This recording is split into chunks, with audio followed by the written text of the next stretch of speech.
Patrick Dunn took pride in being a dedicated worker and a loving husband. After completing his electrician training, he committed himself to his work, becoming one of the most dependable employees at Anderson Electric. Despite long hours, he always made time for his wife, Glenda.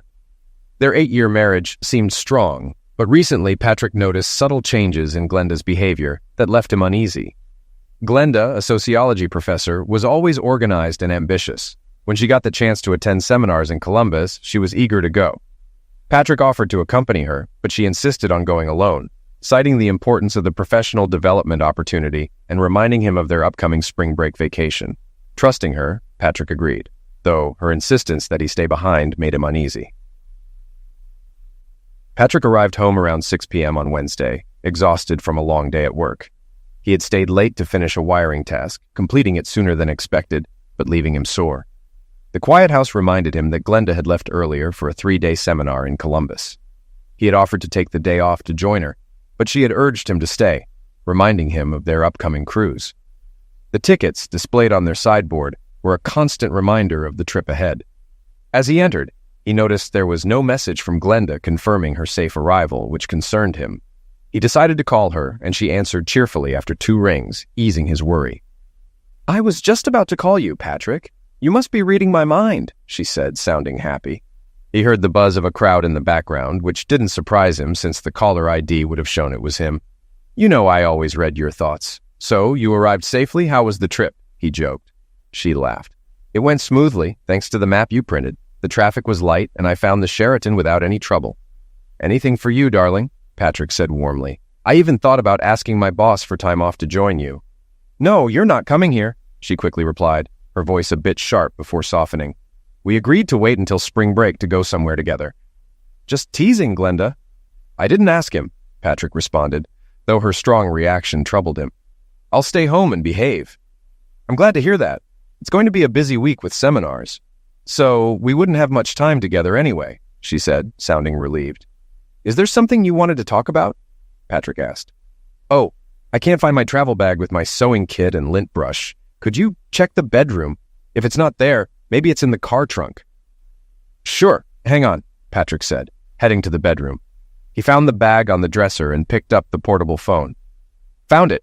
It's on the dresser." "Thank goodness. I didn't want to go to the garage to look for it. I'll grab what I need at the hotel store if necessary." She paused. "I have to go now. I'm third in line at the front desk. I probably won't call much this week. I've got a presentation tomorrow night and a dinner Friday. My last seminar is Saturday morning, so I'll be home by dinner." "That's fine, honey. I'll be busy too. Call if you can, and I'll see you at dinner on Saturday," Patrick replied. After exchanging a few more pleasantries, Patrick hung up the phone and found himself thinking about Glenda's unusual reaction to his joke about joining her.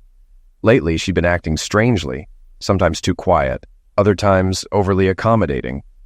Even when they first discussed him accompanying her on this trip, she had firmly rejected the idea. Pushing these thoughts aside, Patrick realized he was hungry and decided to order pizza. With about 40 minutes until the delivery, he headed upstairs to shower and change into casual jeans and a work t-shirt. Afterward, he relaxed at the kitchen table with a beer until the pizza arrived.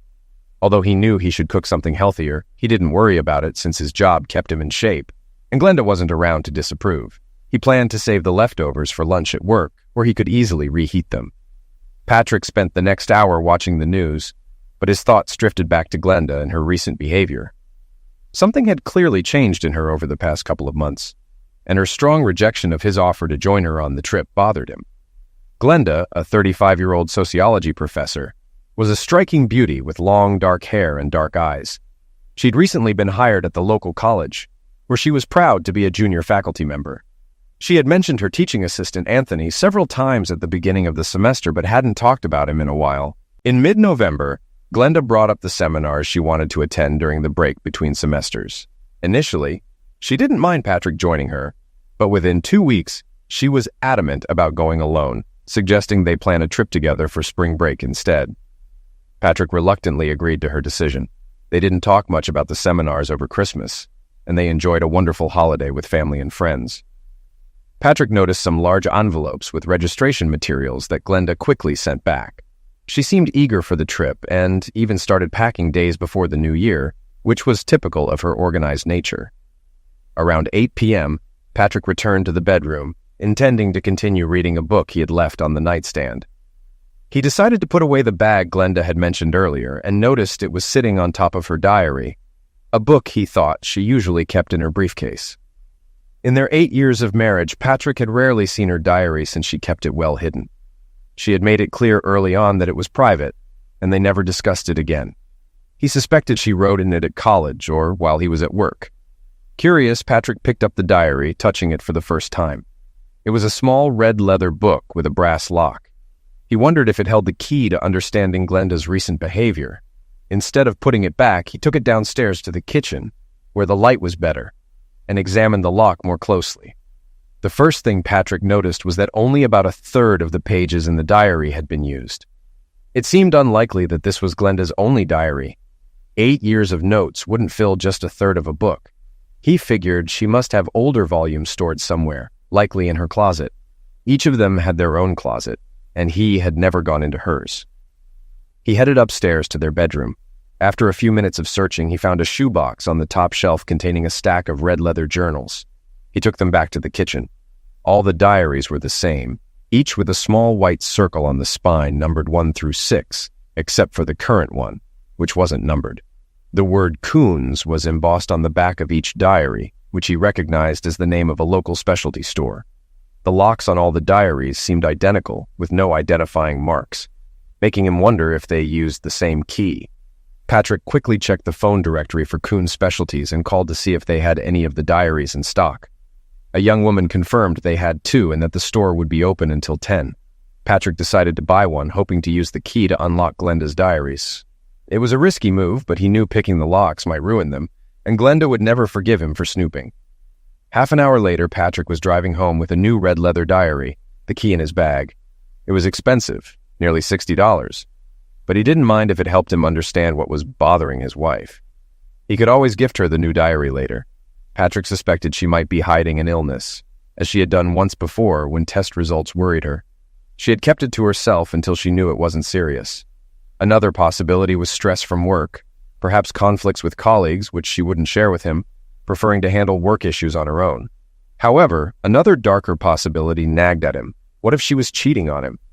He didn't want to admit it and focused on other explanations instead. Patrick and Glenda were an unusual couple. He was slightly shorter, with blonde hair and blue eyes, muscular in build, while she was tall, slender, with dark hair and eyes. They had known each other in school and reconnected years later at a mutual friends party, marrying a month after she graduated. They started in a small house, but after a few years they moved to a larger one, discussing the possibility of starting a family soon.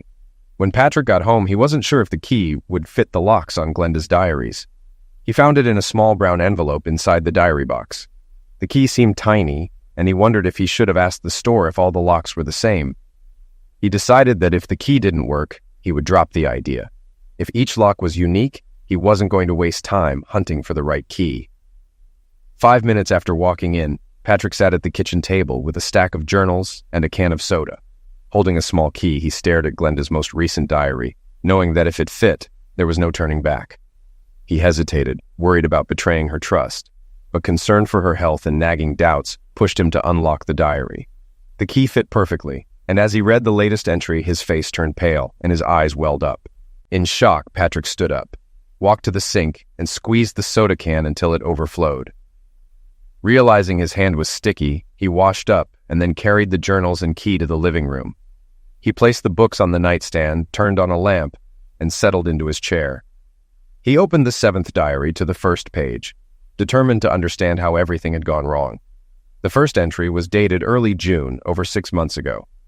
As he read through the summer entries, which spoke of happiness and contentment in her life, marriage, and career, he felt no comfort, knowing the painful ending that awaited him. This knowledge tainted everything he read. In early September, he found an entry that seemed relevant. Glenda described meeting her new assistant, Anthony Romano, and Patrick reread the passage twice, trying to understand the significance. September 8th, my new assistant, Anthony Romano, came into my office today. He's a bit taller than me, with black hair, dark eyes, and a scruffy beard. He reminds me of a movie star. He left me a printout of his grades and seems quite qualified. Patrick read carefully, looking for more mentions of Anthony Romano. The next two entries were about her classes, with no mention of him. She seemed content, though a bit nervous about handling her large class of over 100 students. September 15th. Anthony is now helping me with my big class, answering students' questions while I prepare lectures. My female students seem very enthusiastic about him. Some even said he looks like Leonardo DiCaprio. That must be why he seemed familiar. As Patrick continued reading, mentions of Anthony Romano became more frequent. September 20th. Classes are improving. A few students dropped out, likely finding the course too difficult. During my lectures, Anthony sits in the front row, watching me closely. I should give him more work. September 24th. I had a few free hours this afternoon and worked on a reading assignment with Anthony. We got a lot done together, making copies and selecting articles. She also mentioned wanting to talk to Patrick about having children, the first time she brought up the topic. September 30th. I caught Anthony watching me during the lecture again. I frowned at him, but he just grinned and kept staring. After class, female students flocked to him with questions, seemingly more interested in him than in the lecture. Overall, my students are doing well, and I'm feeling the pressure of being a professor, wanting to ensure their success. The following entries showed her classes were going well, and she was happy and optimistic. She also mentioned her determination to discuss having children with Patrick, and they had agreed to wait until the end of the school year to start trying. October 8th. I'm so excited. Patrick and I have decided to have children, and I'll go off the pill after the spring semester. I told Anthony, and he was happy for us. He hugged me tightly in my office, catching me off guard. I had to gently push him away and remind him the door was open. October 10th. Anthony came to my office today, and I'm a little worried. I didn't see him come in until I heard the door close and lock. He smiled and said, "Now no one can see us." I told him to open the door, which he did, but it made me wonder about his intentions. October 11th. Anthony helped me prepare quiz questions today. He apologized for locking the door yesterday, and I told him it was fine. When I asked why he was so interested in me, he said he preferred the company of mature women over girls his age. I told him I was happily married, but I have to admit, I was flattered. October 13th. I expected Anthony to come by today, but he didn't. I was a little disappointed because I wanted to discuss his interest in mature women further. October 15th. Anthony came into my office while I was meeting with students. I hoped he'd stay until they left, but he left after I finished with the last group. October 16th. Today, I finally talked to Anthony. He asked if he could close the door, and I agreed. When I asked why he preferred mature women, he shared that his first sexual experience was with a 40-year-old widow, and he feels that women his age don't know what they want. While we talked, he came up to me and hugged me. I let him hold me for almost a minute before gently pushing him away. Then he surprised me by kissing me and leaving without a word. I realized I should have stopped him and reminded him I'm married, but I didn't, and now I keep replaying the moment in my mind. Patrick was deeply concerned, realizing Anthony was testing boundaries, and Glenda wasn't responding as he thought she should. He grabbed a fresh soda, ready to continue reading about what seemed like the seduction of his wife. October 20th. Late this afternoon, as I was leaving the office, Anthony showed up and asked if I was busy. When I said no, he locked the door behind him and ignored my request to open it. He confessed he'd been thinking about me constantly and asked for a birthday kiss. I agreed, thinking it would get rid of him, but I regret it now. I apologized for not having a birthday card, and he just laughed, saying his birthday was in July. I should have been angry at his deception, but I wasn't. I'm afraid he's starting to influence me, and I need to be more careful around him. The next few entries didn't mention Anthony, as Glenda was busy grading tests and essays. Patrick found it odd that Anthony wasn't helping with these tasks, but the diary didn't explain why. October 30th. For the first time, I don't know how to describe my day. I'm scared Patrick will see right through me when he gets home.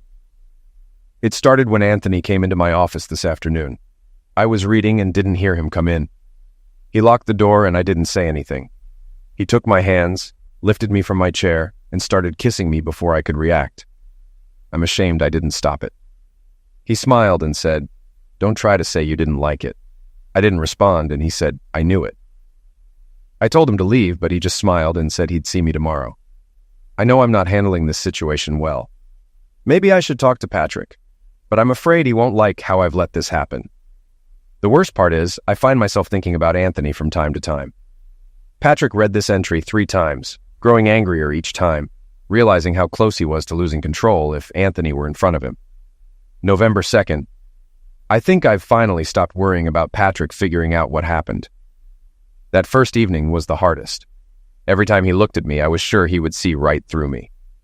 When he asked if something was bothering me, I denied it, and he believed me without question. I realized how easily I could hide things from him. I hope I never have to do this again. November 6th. It's been a few days since I last saw Anthony alone. He was at a lecture helping me, and I noticed him still watching me. When he caught my eye, he smiled, and I'm sure I blushed for the first time. I'm worried about how I'll handle it when he comes to my office alone again. November 8th. Anthony came into my office today while other students were present. As he walked out, he blew me a kiss and grinned. I don't think the others noticed, but I wish he'd be more discreet. I received an invitation to seminars in Columbus after the new year, and I'm considering going. I ordered more information. November 9th. Yesterday was another difficult day. I'm unhappy with both Anthony's behavior and my own, and I'm worried about where this is heading. I had some free time this morning when Anthony entered my office without me noticing. He ignored my request to open the door. When he tried to lift me from the chair, I resisted at first, but soon gave in. What started as a kiss turned into something more, and I got caught up in the moment.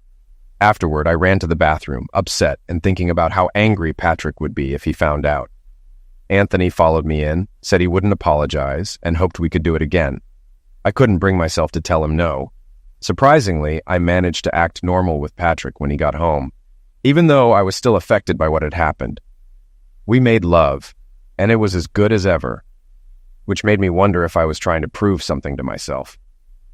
Patrick felt another surge of anger reading this, realizing how deeply the situation had escalated.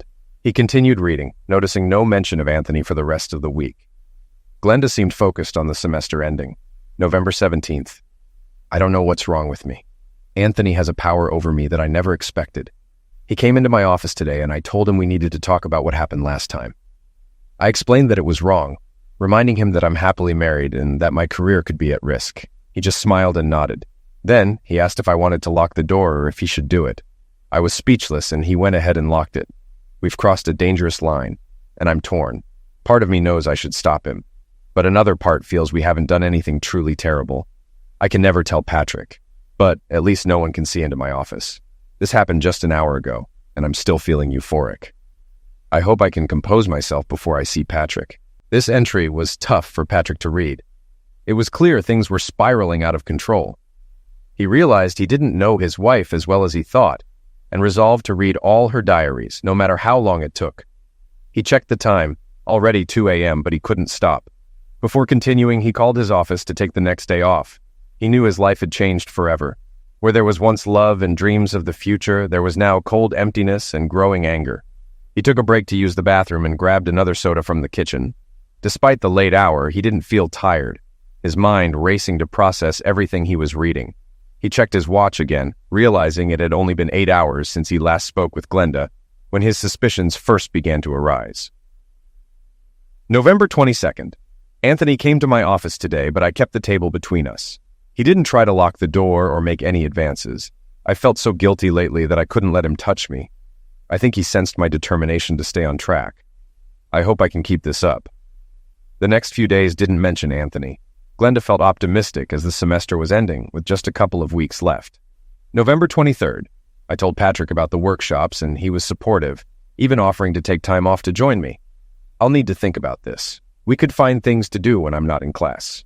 Apparently, Glenda's decision to go alone changed between November 23rd and mid-December, which made Patrick uneasy as he continued reading. November 25th. Anthony stopped me in the hallway this morning asking if he could visit our house. I clearly told him no, especially when he asked about Patrick's night trips. He then suggested I visit him at the house he shares with other students, but I refused. He left me his number in case I changed my mind.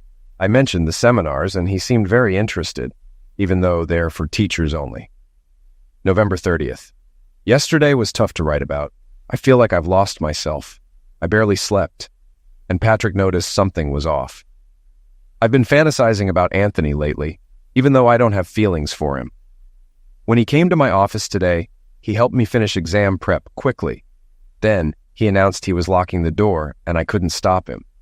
Afterward, I ran to the bathroom and cried. How did I let this happen? Anthony was gone when I came out, and everything seemed normal again. I spent the rest of the day in tears, trying to make sense of it all. Maybe I should see a therapist. Patrick saw Glenda's regret, but she couldn't justify her actions, which darkened his heart as he read, changing him into someone his friends, family, or even Glenda wouldn't recognize. December 1st. Anthony stopped by to say goodbye before flying home for the holidays. He asked if I wanted him to come back early to join me at the seminar. I told him to think about it since I haven't decided yet. He said he'd call me in a few days. December 8th. Today I told Patrick I wanted him to stay home while I attended the seminar, suggesting we go on a spring break cruise instead. He wasn't thrilled, but eventually agreed. I feel awful lying to him. I haven't decided if I'll take Anthony with me, but I'm considering it. I don't love him. I just see him as a sexual partner. Spending time with him without rushing could be nice since he's an experienced lover. I wonder if he'll call or drop the idea. December 12th. Anthony called this morning, still wanting to go to Columbus with me. He suggested booking 2 adjoining rooms and posing as my brother to avoid suspicion. He even offered to pay for my room. Now I have to decide if I'm going to knowingly cheat on Patrick. December 14th. Anthony called again today. He tried to reach me yesterday, but I wasn't in the office. I went ahead and made the reservation for rooms 412 and 414, as he suggested. I felt awful doing it. Today he's going to pay for room 414 with his visa. He seems excited, though I'm not really, but I guess I'm looking forward to it. Anthony is leaving after the spring semester and won't be in the assistant program anymore. I hope I won't be tempted to see him again after our 3 nights at the Sheraton. I don't know what it is about Anthony that draws me in. Many attractive men have looked at me before, but I never gave in. He just knows how to push all the right buttons. God, I hope Patrick never finds out. It would destroy him. The rest of December's entries only mentioned Anthony once. He called Glenda at home 2 days after Christmas. December 28th. Anthony called me at home yesterday. I was shocked to hear his voice, but thankful Patrick was at work. He said he was ready for a man to answer and would have asked for Veronica if that happened. He wanted to confirm I was still going, as he'd need to return for New Year's to join me. I told him I would take him, and he got excited. I tried to stay calm, but inside I was worried too. I hope this trip will help me move past this. Before Patrick, I never spent 2 nights in a row with the same man. Maybe that's why I agreed to Anthony's plan. I just pray this brings everything to the surface. Patrick glanced at the clock. It was almost 5 a.m. He knew the next entry was the one he had read first after opening the diary. He was almost done with Glenda's last diary, but had already decided to read them all. Even though it seemed she hadn't cheated on him before, he needed to be sure. He wanted to know if there was anyone else to direct his anger toward. Knowing he had a lot to do, he made some coffee before finishing the last page. January 3rd. Tomorrow's the big day. 3 days of workshops and 3 nights with Anthony. I'll pick him up before leaving and drop him off on the way back. Thank God Patrick didn't push to join me on this trip. I wouldn't have known what to say.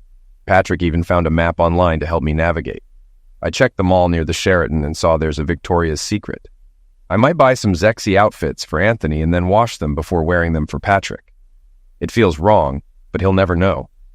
I can't believe I'm excited about this trip. I wonder if Anthony expects something new that Patrick and I haven't tried. I'm not sure I'd want that, as it could make Patrick suspicious. Maybe I'll save any new ideas for our cruise, pretending I just felt adventurous. I've started packing, and I hope Patrick doesn't find it suspicious. I don't want him to get any ideas. After rereading my thoughts, I'm questioning if I can actually go through with this. What happened in my office was spontaneous, but this trip is premeditated. I can't justify it as a moment of weakness. I could still back out, pay for Anthony's room, and cover his travel expenses. Patrick finished the 7th journal and sipped his coffee, reflecting on the last 9 hours of reading. He started forming a plan for the next 3 days. He had already decided his marriage was over. Even if Glenda backed out of her plan with Anthony, he knew he could never trust her again. The thought of forgiveness seemed impossible. As time passed, his love for Glenda faded, and his hatred for Anthony grew stronger. Just before noon, Patrick got up from his computer to grab his cordless phone. He sat back down and dialed the number on the screen. Pearsall Investigations. How can I help you? The woman on the phone sounded very professional, which put Patrick at ease. Do you handle divorce cases? Patrick wasn't sure how to phrase his request, but figured it was related to divorce. If you mean taking photos of cheating spouses, then yes. Would you like to speak with a detective? Her professionalism reassured Patrick. Yes, that's exactly what I need. After a brief wait with soft rock playing, the detective picked up. John Pearsall speaking.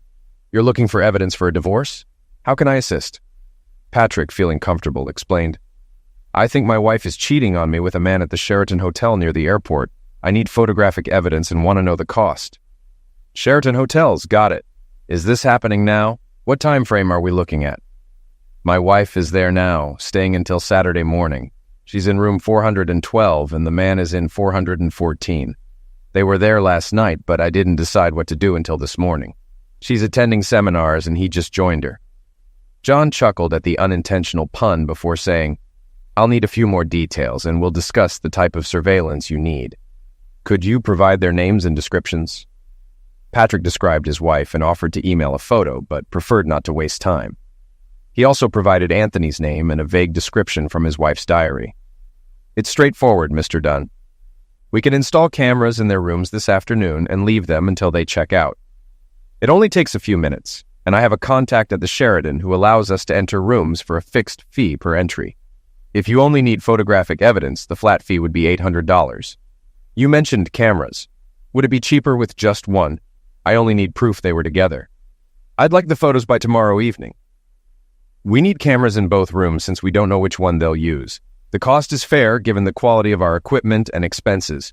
Paying a maintenance person to enter both rooms twice, once to install and once to remove the cameras, adds $100.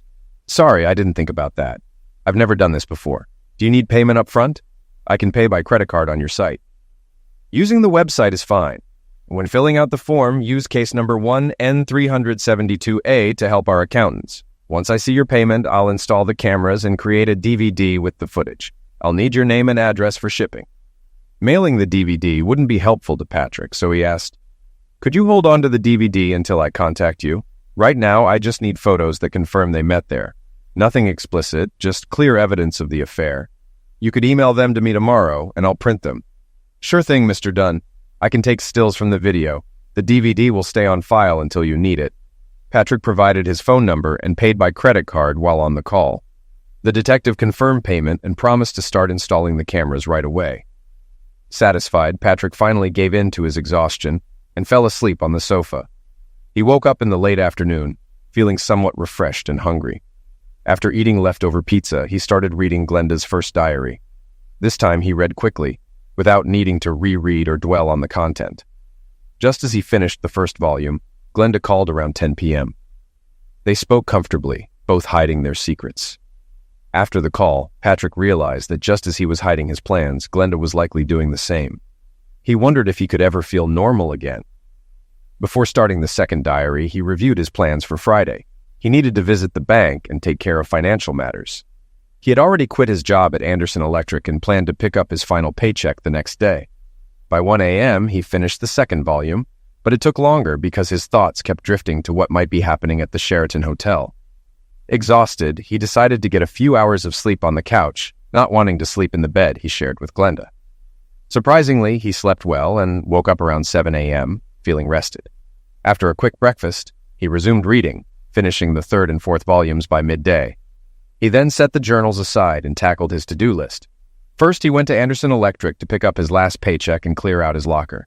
Gus Anderson tried to persuade him to stay, but Patrick explained his situation, and Gus eventually wished him luck, asking him to consider returning in the future. Next, Patrick went to the bank and withdrew over $20,000 from his joint and personal accounts, the most he could without requiring Glenda's signature. This money would cover his immediate needs. Returning home around 4 a.m., Patrick checked his answering machine and discovered a message from Pearsall Investigations. He called back immediately. Pearsall Investigations, Pearsall speaking. How can I help? The voice on the other end answered.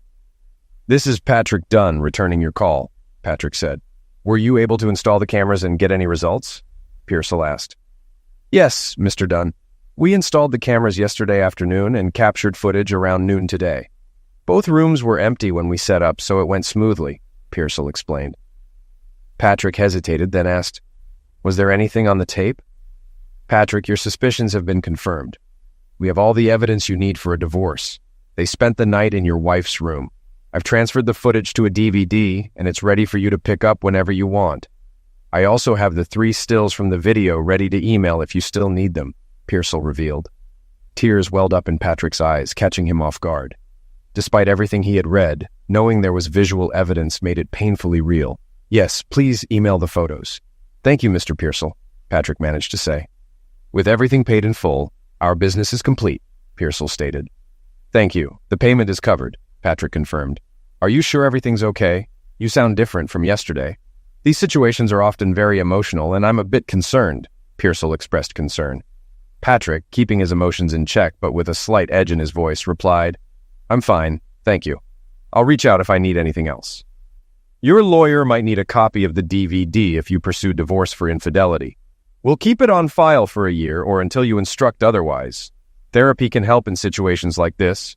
A good therapist can support you through the emotional toll, Pearsall advised. Don't worry about me, Mr. Pearsall. I know what I need to do. Thank you for your help. Patrick hung up before Pearsall could say more. His face was expressionless as he sat in the kitchen. When the computer beeped with a new email, he quietly went to check it. He opened the email from Pearsall Investigations and printed the 3 attached photos on 8x10 paper. A few minutes later, he held the physical evidence of his wife's infidelity. None of the photos were explicit as requested. After a final look, he placed them in a brown envelope on the kitchen table. Then he returned to the chair where he had spent most of the last 2 days and picked up the 5th diary. By midnight, Patrick had finished the last 2 volumes of Glenda's diaries. Reflecting on all 6 volumes, he realized that Glenda had largely met his expectations of her. There were few surprises, and no signs she had ever considered betraying him before.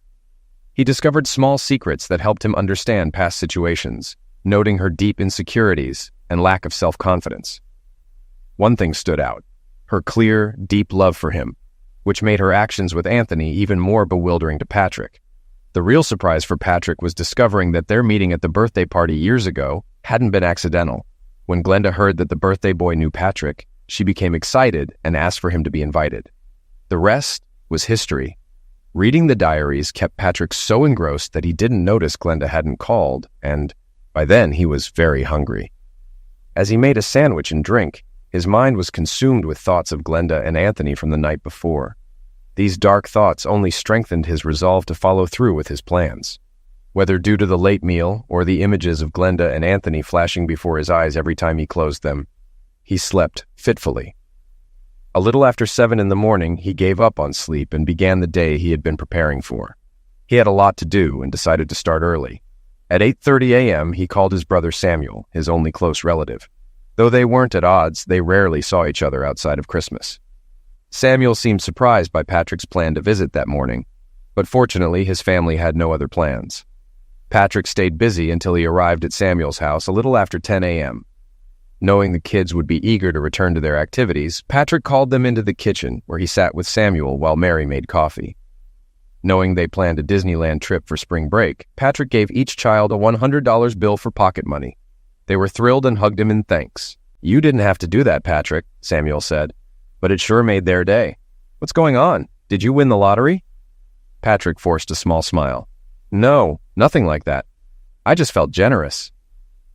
They chatted over coffee until Mary brought up Patrick and Glenda's plans to have children. She mentioned how much they would enjoy having kids around. Patrick paused before replying. "She told you about that, huh? Women sure do talk about everything." Before Mary could respond, Patrick continued, "It's hard to say how things will turn out. A lot can get in the way of those decisions." He then shifted the conversation, asking his brother about his job as a restaurant manager. A few minutes later, Patrick stood to leave. "In case I don't see you until next Christmas, I hope everything goes well." He shook his brother's hand and gave Mary a brief hug. "I'll be thinking about you." With that, he turned and left, exchanging goodbyes as he walked to his car. As he drove away, Samuel turned to Mary. "I wonder what that was about. He seemed to have something on his mind but didn't want to talk about it." Mary didn't find it unusual. "Patrick's probably just passing time until Glenda gets back from that course. I remember her saying she'd be gone until evening." They walked back into the house, hand in hand, discussing their plans for the day.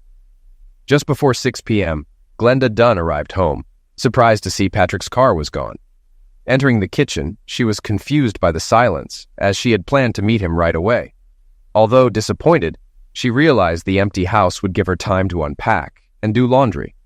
She also planned to take another shower, unsure if the morning one had fully removed all traces of Anthony.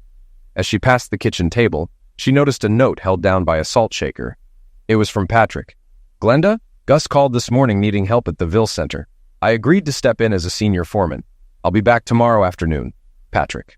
Annoyed by the note, but also relieved to have some time alone, Glenda placed it on the counter and took her suitcase upstairs to start the laundry. Deciding on a long, hot bath instead of a shower, she began sorting her clothes.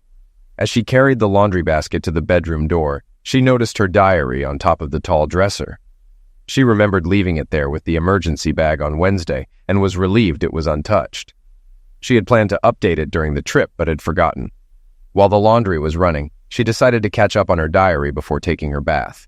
As the washing machine ran, cleaning away the last traces of Anthony, Glenda made herself a sandwich and soup. After eating, she placed the dishes in the sink and tried calling Patrick using speed dial. When she heard the ringing coming from a basket on the counter, she realized Patrick had left his cell phone at home. "Great. How can I reach you now?"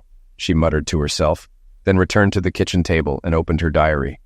She retrieved the small brass key from her wallet, unlocked the diary, and began writing. January 7th.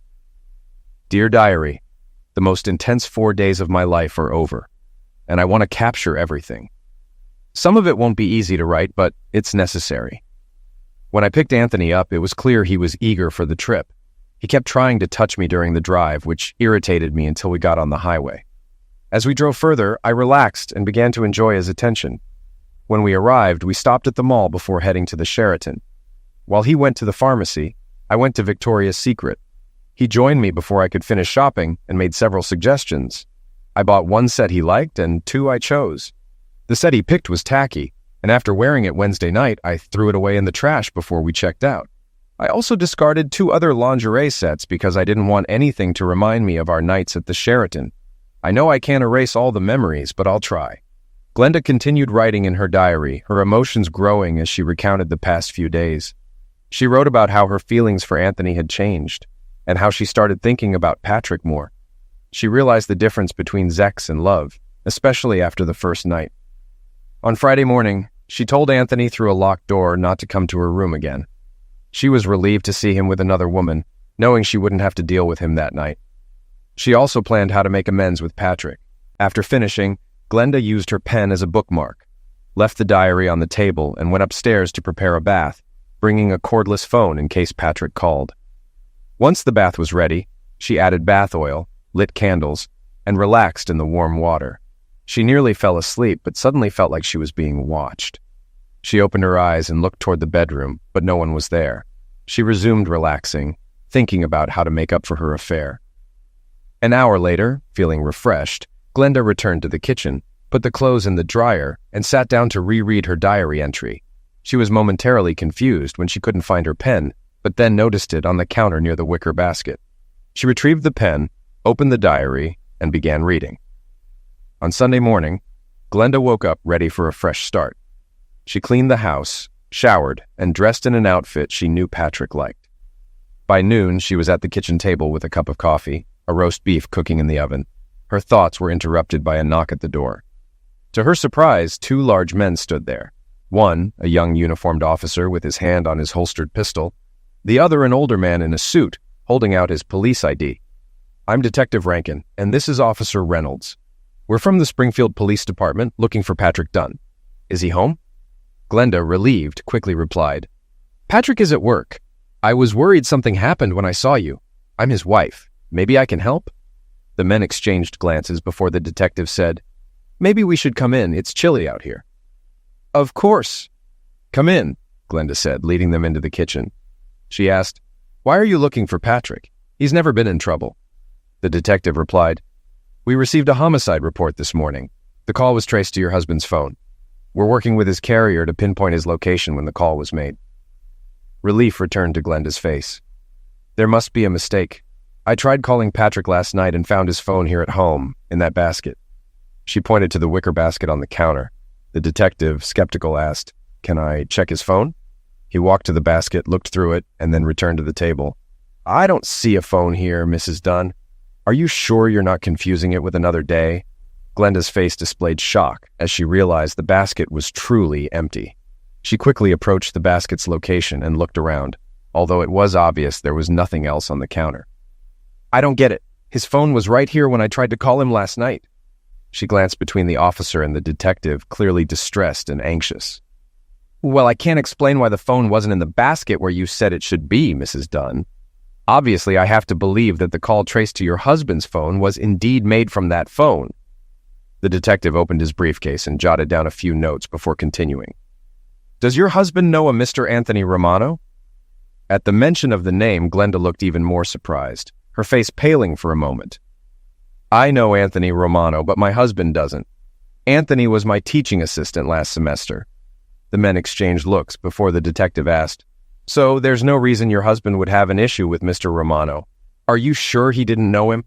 Glenda looked panicked as she responded, "No, Patrick never met Anthony." The detective made a few more notes before looking at her and saying, "Well, your husband seemed to know Mr. Romano well enough to report his homicide." Glenda was so stunned by this statement that she sat down at the table before saying, "Anthony is dead? He was on the trip with me and I dropped him off at his house around 5:30 last night. How could he be dead?" Detective Rankin sat at the other end of the table before asking, "What was your relationship with Mr. Romano? Could it have given your husband a reason to eliminate him?" Glenda's face paled as she replied, "Anthony was just an older student who was my teaching assistant, and there was no reason for my husband to do anything to him." Although she said this, her tone was unconvincing. The detective let her sit in nervous silence for nearly 30 seconds before continuing. "When we arrived at the address your husband provided, we found evidence that Mr. Romano had been attacked at the entrance to his home. In the hallway, we found a travel bag and signs of a struggle."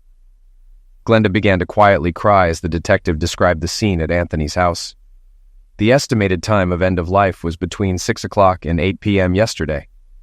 Glenda interrupted, saying, "Patrick would never do that to anyone. He's not like that." Her crying had almost stopped, but it was clear she was more angry than upset. The detective checked his notes again before continuing. "According to state records, your husband is licensed to carry a .25 caliber semi-automatic pistol.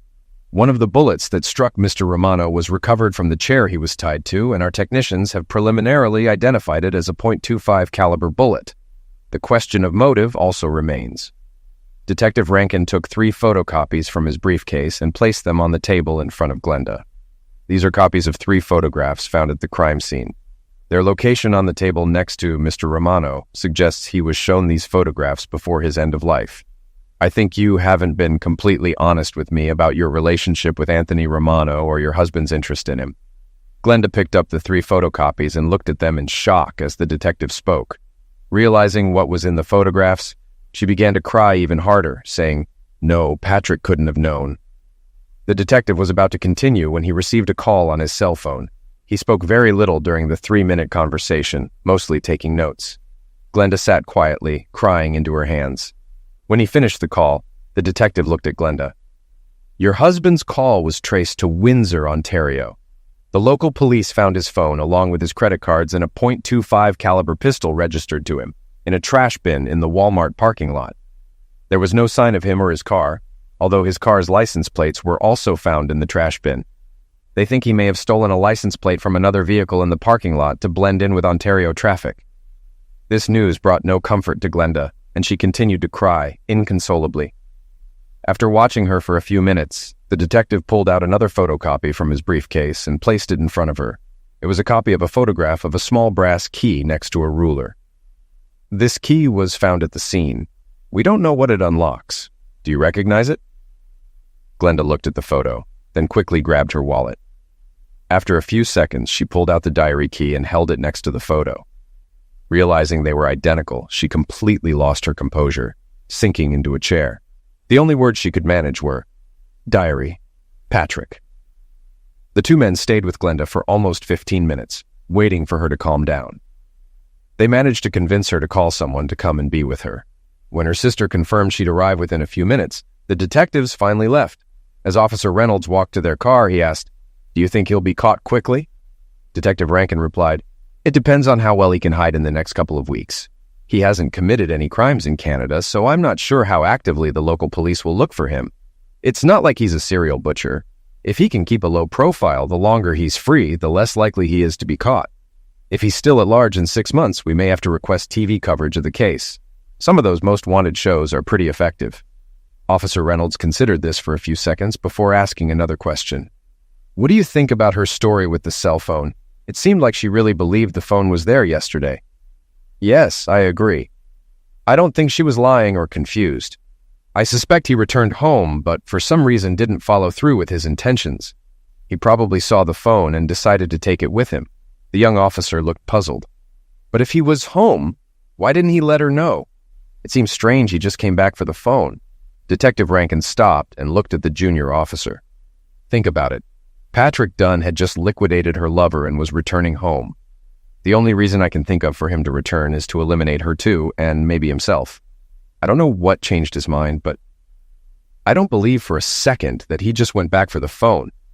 Reynolds nodded slowly, considering the detective's words. I imagine Mrs. Dunn will eventually realize how close she came to losing her life and wonder why it didn't happen. I wonder how she'll cope with that.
That day, for the first time, I became a woman.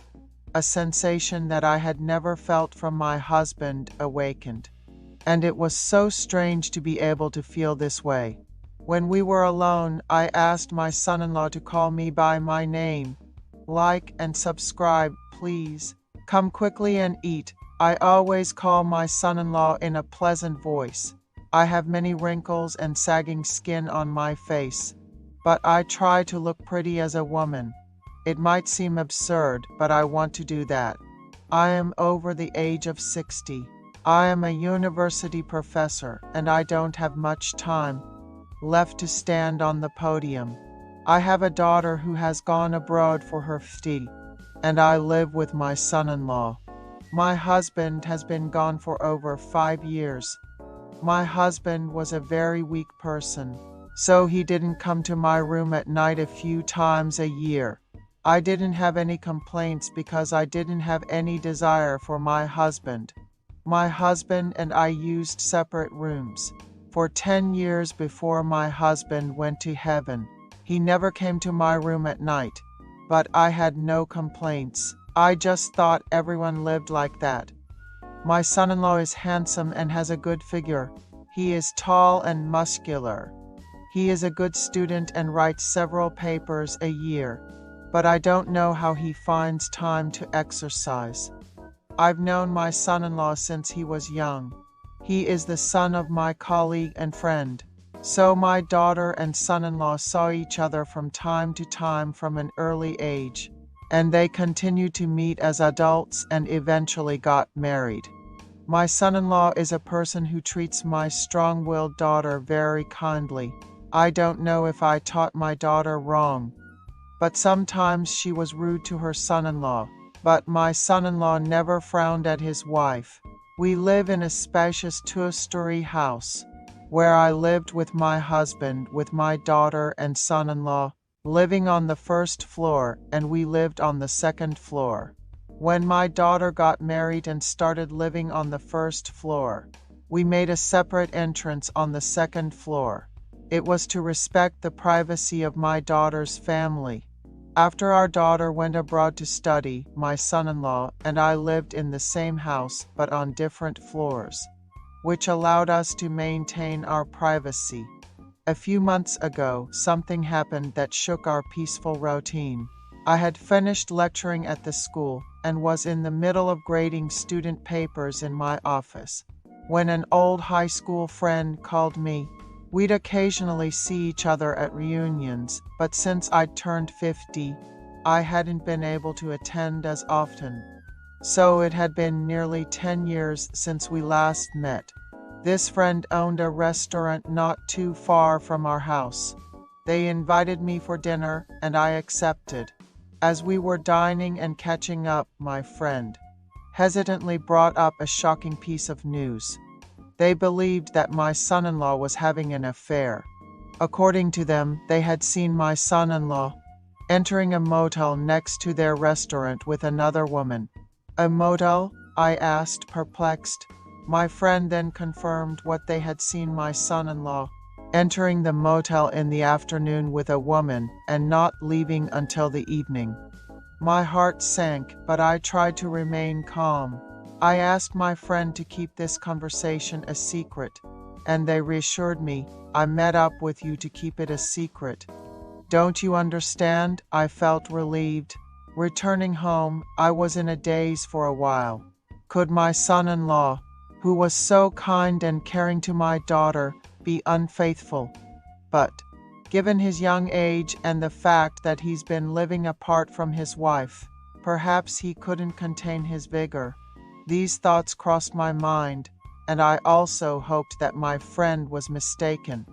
As time went on, my feelings grew more complex. I was furious at the thought of him with another woman, scared that someone else would find out. And at times I couldn't help but feel flushed as the image of his muscular physique came to mind. A few days later, I visited my friend's restaurant. Since they were close with the owner of the motel in question, I explained the situation to the motel owner and gained entry. To my surprise, there were more rooms than I had anticipated. The owner mentioned that they had a lot of guests during the day. I double-checked with my friend to make sure it was indeed my son-in-law. They saw, and their response, "How could I not recognize your handsome son-in-law?" sent shivers down my spine again. My friend even offered to ask the motel owner to help me catch my son-in-law in the act of infidelity. The motel owner agreed and said they would check the CCTV footage for me, so I went home. A week later, the motel owner called me. I rushed to the motel and saw the footage of my son-in-law entering with a middle-aged woman. My hands shook, unsure of what to do next. That evening, I sat down for dinner with my son-in-law, who was as handsome as a movie star, and I studied his face intently. He seemed uncomfortable under my gaze.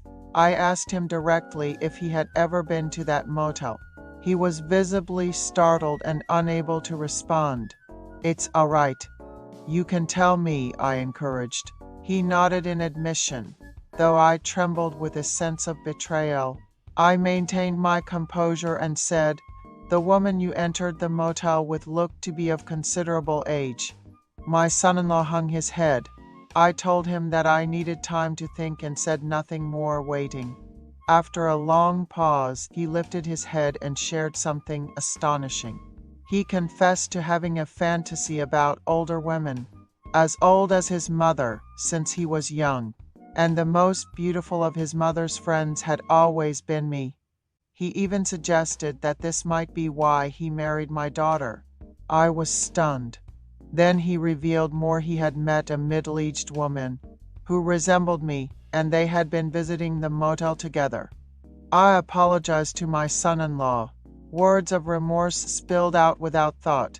I told him I understood that such thoughts could be overwhelming during the prime of his life. He then made a surprising proposal. If he ceased seeing that woman, could I become his lover? I was so embarrassed I felt my face flush. "You've been lonely too, haven't you?" he said. Tears fell without my consent. Yes, I had been lonely. Throughout my marriage, I rarely felt loved by my husband as a woman. I had lived as a wife, a mother, a professor. That was the entirety of my life. I had never really felt loved as a woman, and had convinced myself that it wasn't important in life. He told me, "If it's the right path for both of us, it doesn't matter if others are unaware." Then my son-in-law took my hands as I wept. I lifted my head to meet his eyes and nodded. Holding his hand, I led him to my room. We made love. It wasn't until dawn that my son-in-law let me go. Catching my breath, I told my son-in-law that he must stop seeing her. He nodded as if it was obvious. He suggested that until his wife returned, we should continue as lovers. I nodded too. When I mentioned feeling too old, he assured me, "You are the woman of my fantasies," thanking me profoundly. That night, I truly became a woman. I awakened to sensations I had never felt with my husband, and the newness of these feelings was astonishing. I asked my son-in-law to call me by my first name when we were alone, but he refused. He insisted on calling me Mom and wanted me to call him son. Although it was strange, I nodded without words. "Son, will you make Mom happy today?" I had asked this of my son-in-law, and he said it filled him with joy. He professed his love for me, saying I was precious. At home, he stuck by my side, even following me to the bathroom and watching over me as I showered. Initially, I was embarrassed, but I grew accustomed to it, and that embarrassment turned into a different kind of excitement. We lived like a young couple. Embarrassing as it was, I did everything my son-in-law asked. He found my shyness endearing. Sometimes I wondered, what am I doing at this age? But I tried to push those thoughts aside. Once, I asked what would happen when my daughter returned. I was trembling, scared that he might want to end our relationship, but he said he wished to maintain it forever. I am incredibly happy, though I feel sorry for my daughter. I rationalize that I prevented her family from breaking apart due to my son-in-law's potential infidelity. Society might condemn us if they knew, burying us in scandal. Yet, it seems neither of us can stop. My first relationship, and I was genuinely excited. But this experience made me lose trust in men and decide to remain single. Occasionally, I developed crushes on the fathers of my students during consultations, but I always held back my feelings, fearing it might disrupt my commitment to staying single. Eventually, I reached my 50s, realizing even if I wanted to, I couldn't have children anymore. My nieces, living in the same neighborhood, both had daughters, who ended up living in my apartment complex. They were exhausted from taking care of their children, but their husbands were easygoing and healthy. One weekend, when my niece left her child with me, she apologized for making me look after her baby too. Taking care of the child was no trouble at all for me, so I happily obliged. In the evening, a son-in-law, whom I'd occasionally greeted, came to pick up the child but ended up staying for beer and chicken while watching a variety show as the child had fallen asleep. It was a pleasant evening, and I got slightly drunk. When I woke up, I found the son-in-law lying next to me, and for a moment, he reminded me of a man I met in my 20s. Overwhelmed by his compliment on my looks and suggesting I could still find a partner, I suddenly felt emotional. I hinted to my nephew-in-law that it was okay for him to stay longer. Pulling out his phone, he said, "The baby fell asleep early. I'll hang out here watching tea with you and head back slowly. Let's have some more fun." We ended up spending the night together until dawn, thanks to my nephew-in-law making time. Thankfully, the little one slept through much of it. My niece was so grateful for the chance to hang out with her friends, without worry that she gifted me a box of fruit. After that day, my nephew-in-law started visiting me every weekend, and my niece began catching up with friends she hadn't seen in a while. My older sister's son-in-law and I got along incredibly well. He's tall and quite athletic, and he finds it amazing that I accept him as he is. My older niece and her husband went on a trip abroad for their wedding anniversary, and my younger niece wanted to leave her child with me because she felt more at ease. She had taken golf lessons and was going to play on the field for the first time. Naturally, I agreed to take care of the child, and my younger niece left for her early morning round. The grandchild was so gentle and beautiful. Even though I don't have children of my own, looking after these kids daily makes me feel young, and I've grown fond of this job. My niece called to say she would be a bit late, and the son-in-law came to pick up the child after his morning soccer game. He brought a pizza to share, feeling sorry, and we had a lovely chat. He had a different vibe from my older sister's son-in-law, perhaps more in tune with a woman's heart, with his quiet demeanor and gentle way of speaking. We discovered we shared a hobby. While he likes soccer, he also enjoys playing badminton. We agreed to play badminton in the apartment gym, and it became a regular weekend activity. Despite his slim appearance, he was quick and athletic. Our badminton games became a regular meetup. We even had group dinners with other club members and decided to go on a workshop with those we got. Along with about 6 of us, went to a nearby resort. I was the only woman in the group, the rest being older gentlemen. I booked a smaller place for myself. The members, having played badminton for a long time, were all fit and lean. We had dinner and then drinks with those we were close to, including my nephew-in-law and another gentleman. Having my nephew-in-law there was somewhat reassuring. The badminton members, all successful business owners, eventually went back to their rooms. Left alone with my nephew-in-law, we decided to have another drink in my room. My younger sister's son-in-law then hinted at a secret, revealing he felt incredibly lonely after having a child. Realizing the situation, I ended up spending the night in the same room with him. To have met not just one, but two young nephews-in-law feels like receiving blessings late in life. Teachers have started saying I look tired or younger, making me wonder if they've noticed anything, leaving me feeling a bit bashful. I was driving home late from work, my mind focused on the day's tasks and how long it had taken to wrap everything up. My boss had been insistent that I stay late to finalize some reports, and though I hated being delayed, I'd done what needed to be done. The roads were unusually clear, which should have been a relief, but I couldn't shake the feeling that the evening was taking an odd turn. Then my phone rang. It was the neighbor, the one who rarely called unless something was seriously off. His voice was cautious but firm. "Look, I don't mean to pry, but I thought you should know. Your wife is at that coffee shop on Elm Street. She's sitting with some guy, laughing pretty loudly. I don't think he's one of your friends." I tightened my grip on the wheel, my jaw clenching.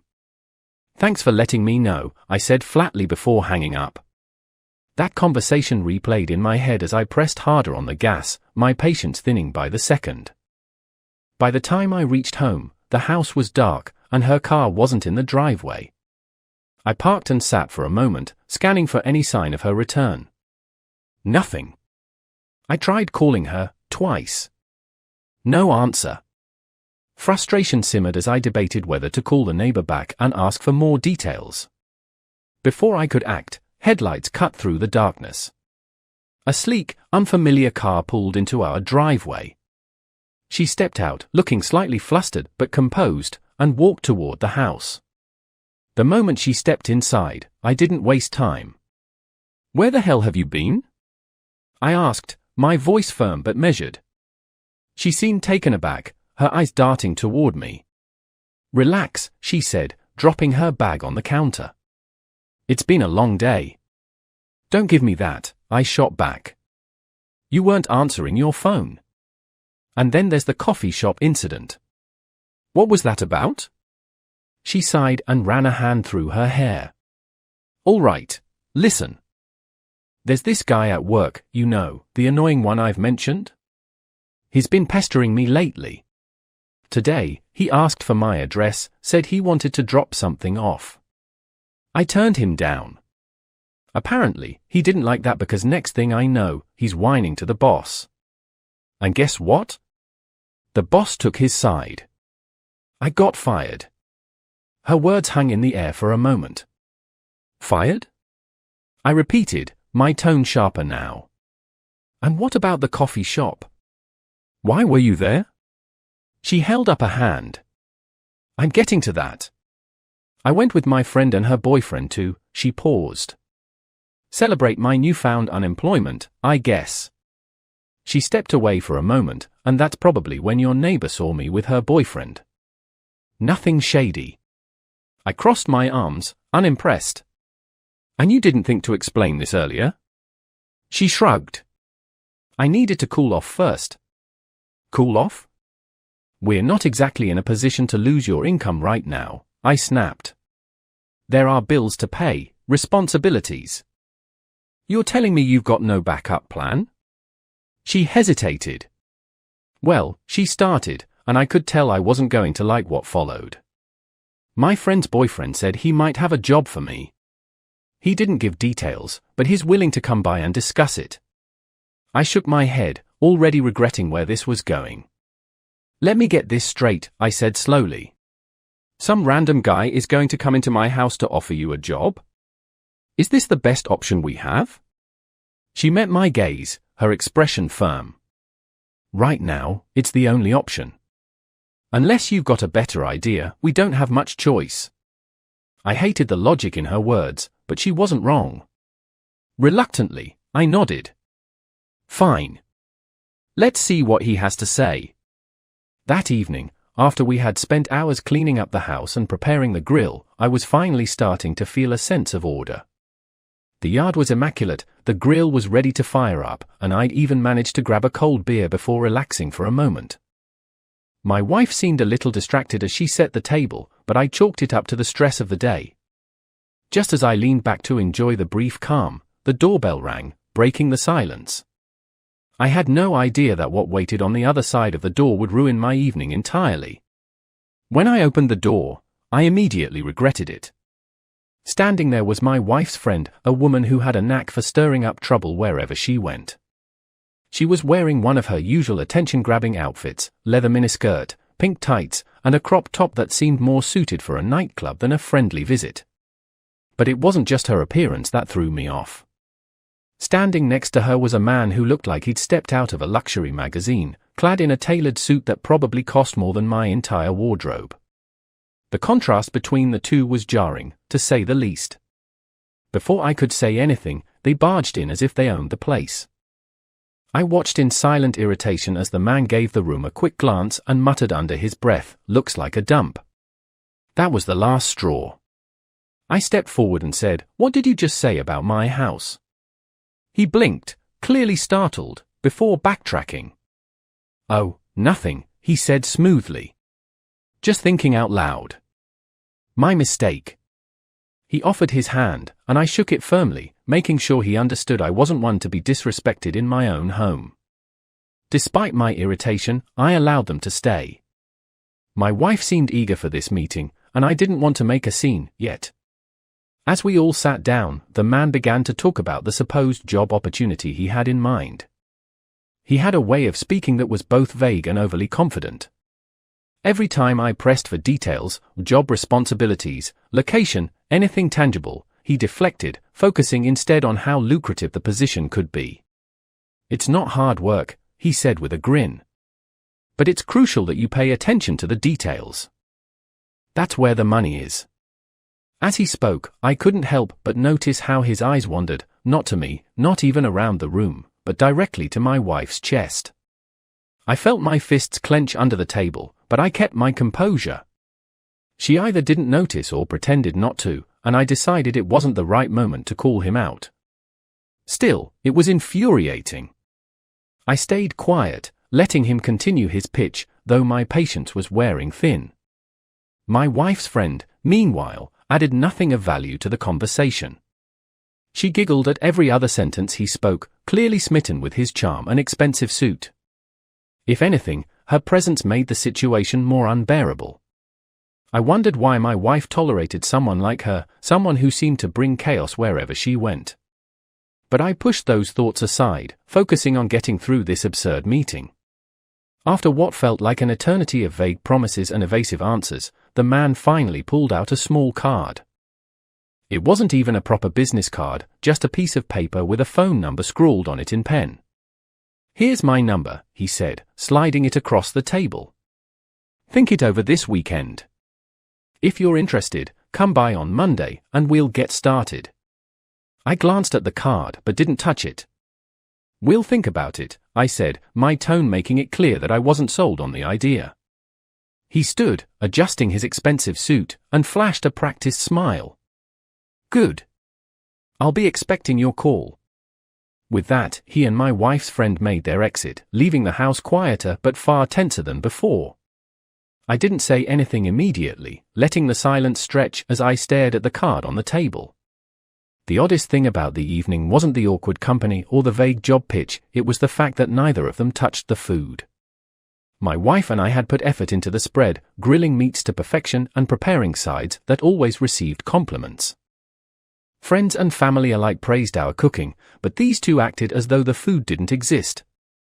The man, dressed in his overpriced suit, barely acknowledged the table, while my wife's friend giggled and twirled her hair as if she were at a cocktail party.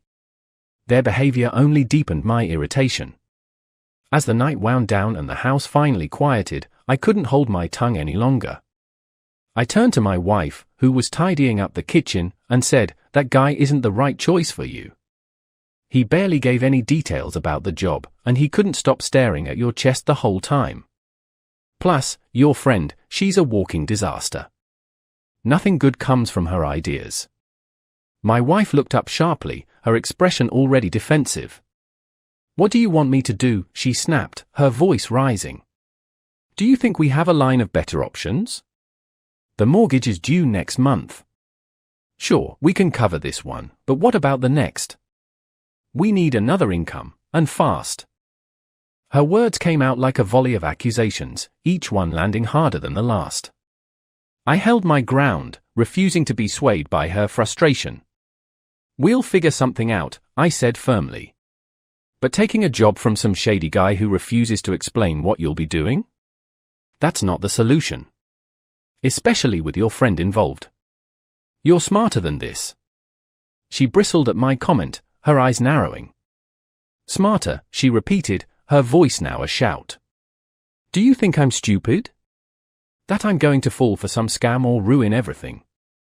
This is temporary, just until we're back on our feet. After that, I'll find something better." Her words were heated, but there was a determination behind them that I recognized. She wasn't going to back down, no matter what I said. The argument hung heavy in the air, neither of us willing to concede. I watched as she threw her dish towel onto the counter and stepped away. "You don't understand," she muttered. "This isn't about pride or convenience. It's about survival. If I don't take this chance, we'll fall behind. Can you live with that?" Her words left a bitter taste in my mouth, but I had no response that wouldn't escalate things further. She took a deep breath, trying to calm herself. "Look, I'm tired. Tomorrow's a big day. I've already received an email about some event they're organizing in my honor. Apparently, they're going to announce some special condition for me." Her tone softened, but her resolve remained. "I need to be ready for this."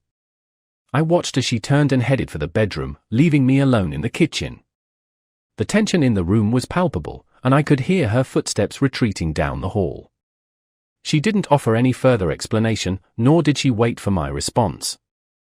I was left with nothing but questions and a lingering sense of unease about everything that had happened that evening. For now, I stayed quiet, unsure of how to navigate what lay ahead. When I woke up the next morning, the first thing I noticed was my wife standing in front of the mirror, adjusting an outfit that immediately made my eyebrows raise. It was far from the professional or comfortable attire I'd expect for a first day at work. Instead, she wore a fitted blouse that plunged far too low and a skirt that ended well above the knee. Rubbing the sleep from my eyes, I sat up and asked, "What's going on? Don't you think you'd be better off in something more practical?" She glanced at me through the mirror and shrugged. "My friend suggested this," she said casually, as though that explained everything. "She told me it's important to make a strong first impression." Her tone was nonchalant, but I couldn't ignore the unease building in my chest.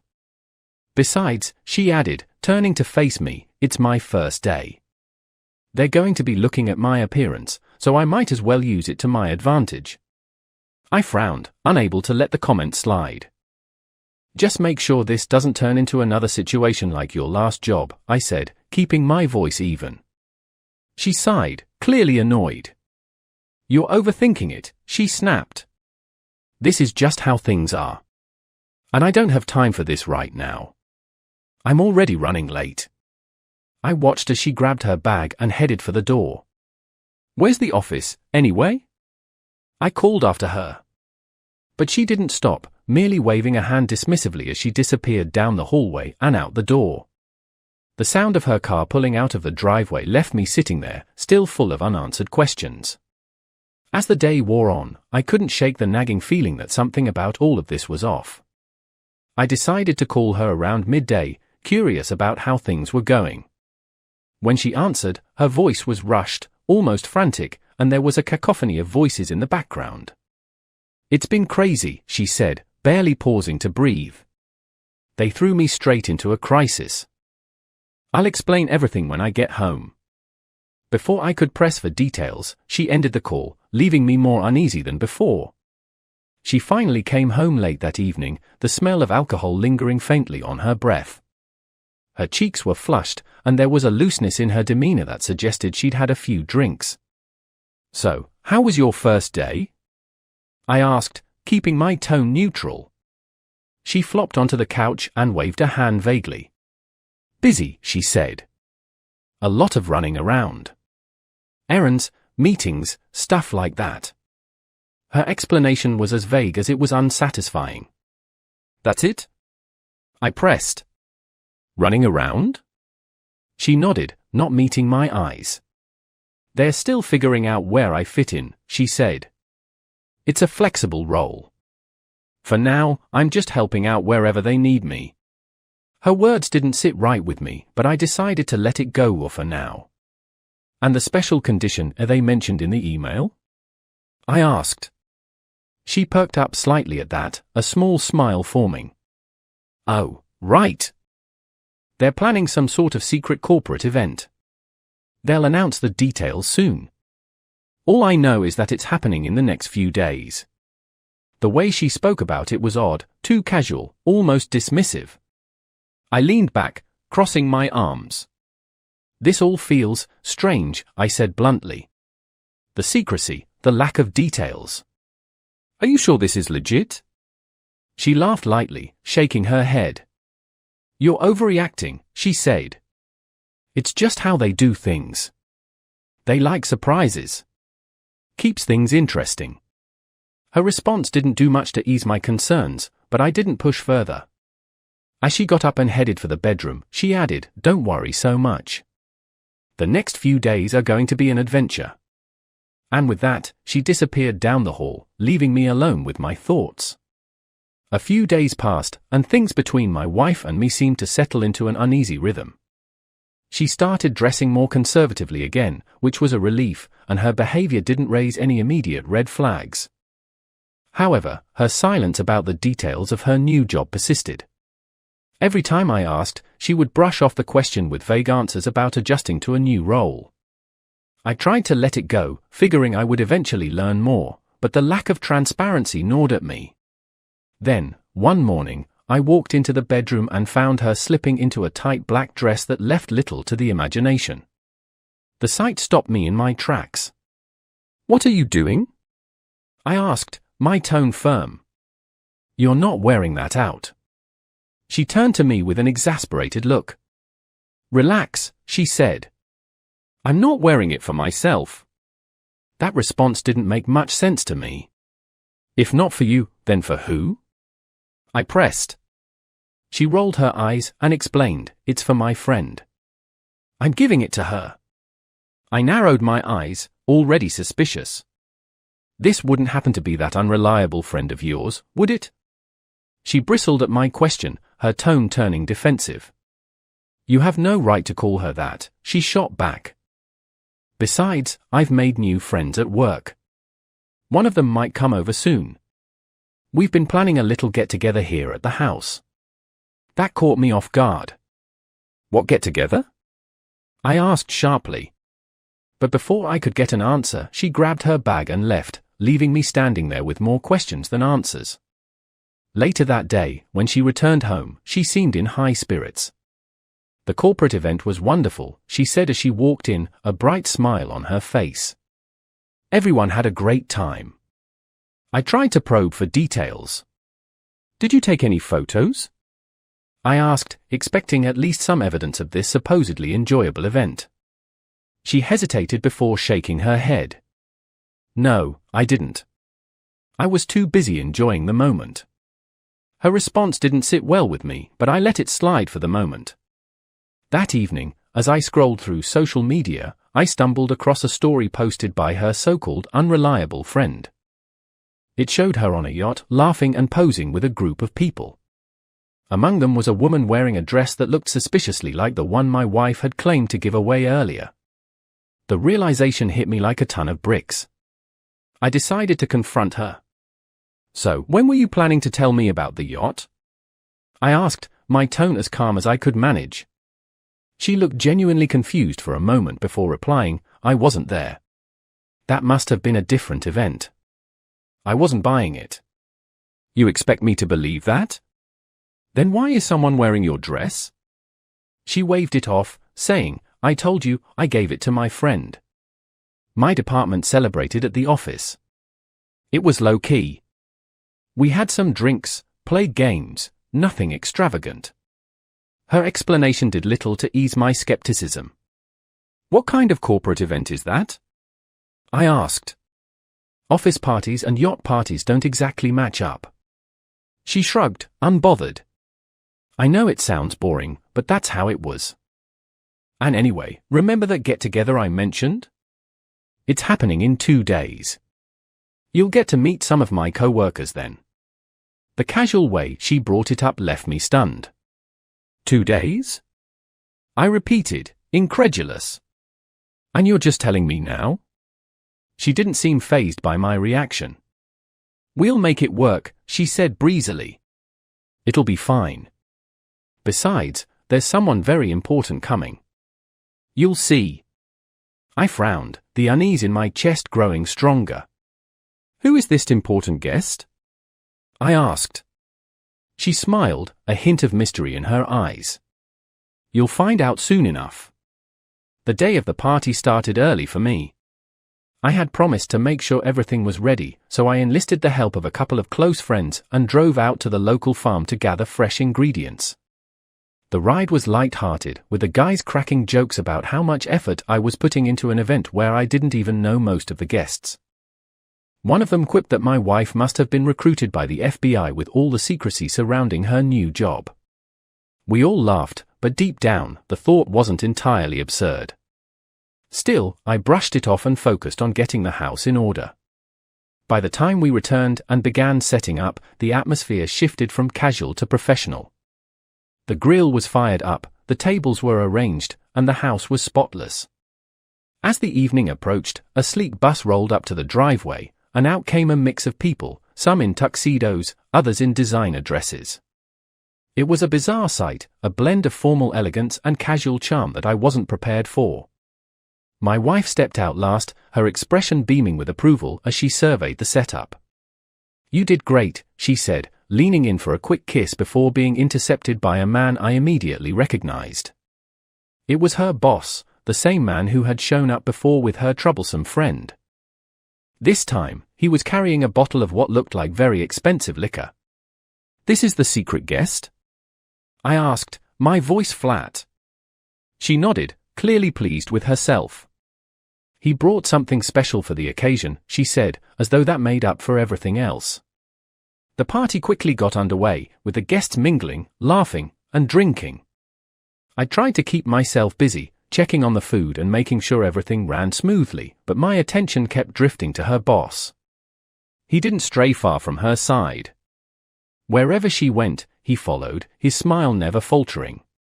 At one point, he was joined by another woman, a new face, who introduced herself as a co-worker.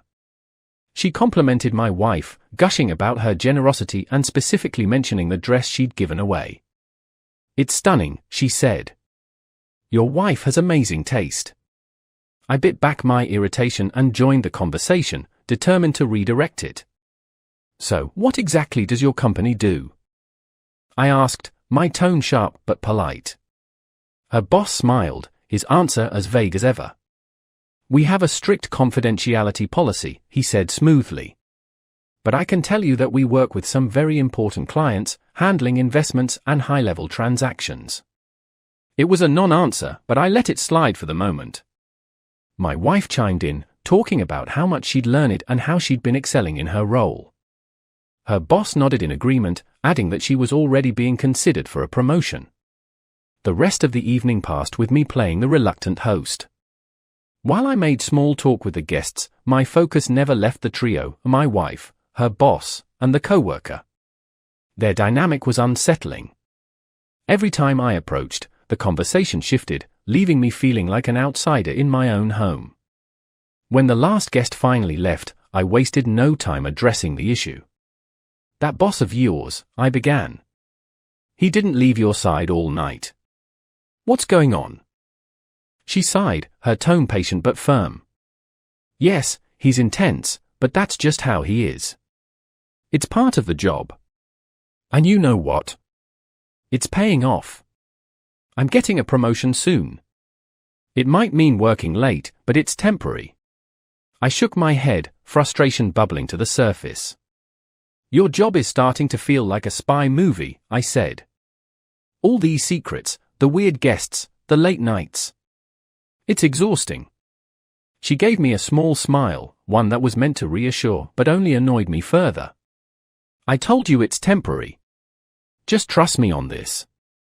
I stared at her, trying to gauge if there was any point in arguing.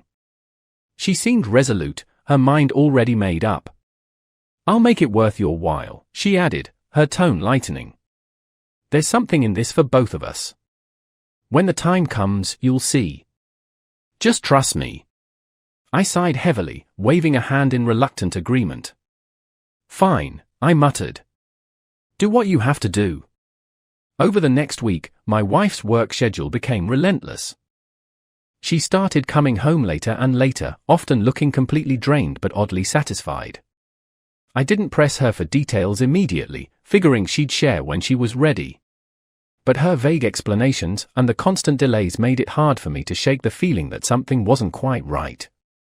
She'd walk in, drop her bag, and collapse on the couch, muttering about how much she'd accomplished that day. I watched, unsure if I should admire her dedication or question the circumstances of her new role. Then, one evening, she came bursting through the door with an energy I hadn't seen in days. Her face was lit up with excitement, and before I could even ask what was going on, she launched into her news. You won't believe this, she said, practically bouncing on her heels. I've been invited to a major business conference. It's a huge deal. I'm going to be presenting a new service our company is rolling out. I raised an eyebrow, more curious than excited. You're presenting? But you just started there. How do you even know what you're presenting?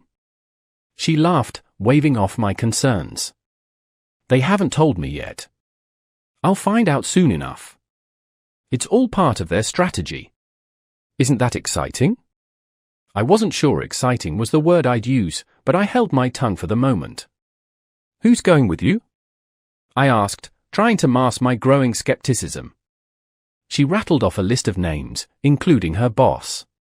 Why is he going? I asked bluntly. What does he need to be there for?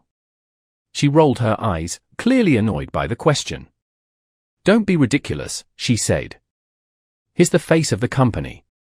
It's important for him to be there to represent us. Besides, I'm not going alone. My friend from the team and a couple of others are coming too. It's a group effort. Her dismissal of my concerns didn't sit well with me, but I pressed on. And what about your other friend, the one you gave the dress to? Why isn't she going? My wife's expression shifted slightly, a flicker of something I couldn't quite place crossing her face. She's not with the company anymore, she said carefully. Apparently, she had some issues with the boss. There was a loud argument in his office last week, and she ended up leaving. I didn't get the full story. Her explanation only added to my unease. What kind of issues? I asked. She shrugged. I don't know. They didn't see eye to eye on something, I guess. It's none of my business. Anyway, it's a shame she won't be coming. She would have loved this. I nodded slowly, my mind racing with unanswered questions. My wife seemed determined to move past the topic, her focus already shifting to her upcoming trip. The next day, she was a whirlwind of activity, packing her bags and finalizing details for the conference.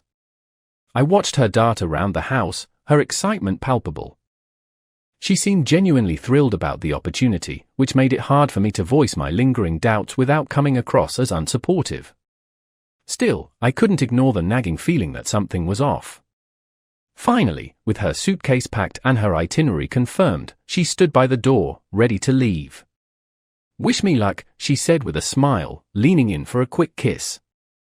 I nodded, forcing a smile of my own. Good luck, I said, though my chest felt heavy as I watched her walk out the door. The sound of her car pulling out of the driveway lingered long after she was gone, leaving me alone with my thoughts and a growing sense of unease. During her business trip, I tried to stay in touch with my wife as much as possible. I called her a couple of times each day, but more often than not, the calls went unanswered. When she did pick up, her tone was hurried, and she would always claim to be in the middle of a conference session or meeting. "It's non-stop here," she'd say. "I'll call you later." Later rarely came. After the first couple of days, I stopped expecting a response, deciding instead to wait for her to come home and give a full account of her trip. Meanwhile, I spent those 4 days venting to my friends about the whole situation. They listened, offering their own theories about what could be going on. Some of them suggested I was reading too much into it, but others were just as suspicious as I was. They urged me to keep an eye on things and to trust my instincts. It was good advice, though it didn't make the waiting any easier. By the time she finally returned, I was ready for answers. She walked through the door carrying a suitcase and a smile, but what caught my attention was the shiny new iPhone in her hand. "Where did you get that?" I asked, trying to keep my voice neutral. She held it up proudly. "It's a gift from the company," she said. "Can you believe it?" They handed it out to everyone who went to the conference. Her excitement was palpable, but it only deepened my unease. "A gift, huh?" I said, crossing my arms. "And why are you back a day later than planned?" She hesitated for a moment before replying. "I stopped by my mom's place on the way home," she said. I gave her my old phone. She's been needing an upgrade, and this was the perfect opportunity. Her explanation was plausible enough, but something about it didn't sit right with me. "So, how was the conference?" I asked, steering the conversation back to the trip itself. She waved a hand dismissively. "It was fine. Busy, as you can imagine. A lot of presentations, a lot of networking. Nothing too exciting." Her vagueness was frustrating, but I didn't press further. I'd learned by now that pushing too hard only made her shut down completely. Over the next few days, her routine returned to the same pattern it had been before the trip. She started coming home late again, claiming to be swamped with work. The excuses piled up, each one less convincing than the last. It was as though the conference hadn't changed anything; if anything, it had made her even more elusive. I couldn't shake the feeling that there was more going on than she was letting on. I began to formulate a plan. Her new phone, the so-called gift, was too convenient, and the timing of her stop at her mother's house felt suspicious. I needed to see her old phone, the one she'd supposedly given away. If there was anything to uncover, it would likely be on that device. But how could I get my hands on it without raising suspicion? That's when it hit me. I'd have to visit her mother myself. If the phone was truly there, I'd find it. And if it wasn't, that would be a clue in itself. The plan began to take shape in my mind. I'd wait for the right moment, make up an excuse to drop by her mom's house, and retrieve the phone. It wasn't foolproof, but it was the best option I had. I just needed to act carefully and not let her catch on to what I was doing. The morning started off the same as usual. My wife left the house early, claiming to have another packed day at work. As soon as she was gone, I grabbed my keys and headed to her mother's house. I'd called ahead to let her know I was coming, keeping my tone casual to avoid raising any suspicion. When I arrived, her mother greeted me warmly, as she always did. "Come in," she said, waving me toward the kitchen. "It's been a while since you visited." Once inside, I played the role of the concerned husband perfectly. I asked about my wife's visit a few days earlier, steering the conversation gently toward her demeanor and any details her mother might share. She seemed fine, her mother said. A bit tired, maybe, but happy. She gave me her old phone, which was sweet of her. Said she'd gotten a new one from work. I nodded, pretending not to already know this. "That's nice of her," I replied, keeping my tone light. After a bit more small talk, I decided it was time to act. "Actually, I had another reason for coming by," I said, leaning forward slightly. I've got a friend who's into repairing old electronics. He's building some kind of high-tech project and needs spare parts. I thought maybe you had some old gadgets lying around you'd want to get rid of. I'd pay you for them, of course. Her eyes lit up. Well, we do have some things we've been meaning to toss, she said. Let me see what I can find. She returned a few minutes later with a small collection of items, a microwave that had seen better days, an outdated tablet, and, crucially, my wife's old phone. Would these help? She asked. I nodded enthusiastically. Absolutely, I said, pulling out some cash to hand her. This will really help my friend out. She seemed pleased, and we spent a bit more time chatting before I loaded the items into my car and headed out. On the way home, I made a quick detour to the local dump. The microwave and tablet went straight into the recycling bin, but the phone stayed with me. Once I was back at the house, I plugged it into charge, my heart pounding with anticipation. If there was anything on this device that could explain my wife's strange behavior, I was about to find it. When the phone powered up, I immediately started exploring. It didn't take long to stumble upon something alarming, a group chat labeled Big Holes. The name alone was enough to make my stomach churn, but curiosity got the better of me. I opened it and began scrolling through the messages. What I found was a cesspool of explicit discussions about personal relationships and workplace antics. To my shock, the chat was filled with derogatory comments about the friend who had been fired, someone I'd thought my wife was close to. The messages painted a damning picture. They celebrated the woman's departure, with several participants agreeing that she was too moral for the kind of work they did. It was a chilling realization. Whatever my wife's job entailed, it wasn't the legitimate, professional environment she'd been describing. Instead, it seemed steeped in secrecy, manipulation, and outright unethical behavior. I sat back, the phone still in my hand, as the weight of the situation settled over me. Divorce seemed inevitable. There was no coming back from this level of deceit. But a part of me wanted more than just to walk away. I wanted proof, something solid to justify my suspicions and to ensure that whatever she was involved in couldn't hurt me further. If I could gather evidence, it might even serve as a safeguard for the future. One thing was clear, the name Big Holes was a red flag that couldn't be ignored. The realization of what I'd uncovered weighed heavily on me, but I knew I couldn't confront my wife without more information. Instead, I decided to reach out to her fired friend. I found her number and dialed, half expecting her not to answer. When she finally picked up, her voice was shaky, and I could tell she'd been crying. "What do you want?" she asked, her tone defensive. I took a deep breath and said, "I need to talk to you. It's about my wife." For a moment, there was silence on the other end of the line. Then, with a resigned sigh, she said, "Fine. Come over. I'll tell you everything." She gave me an address, and I arrived about 20 minutes later. Her apartment was small and cluttered, but it had a warm, lived-in feel. She invited me in, offering a seat on the couch before sitting down herself. For a moment, she seemed hesitant to speak, her eyes darting around the room as if searching for the right words. "This isn't easy for me," she began, her voice barely above a whisper. "But you deserve to know the truth."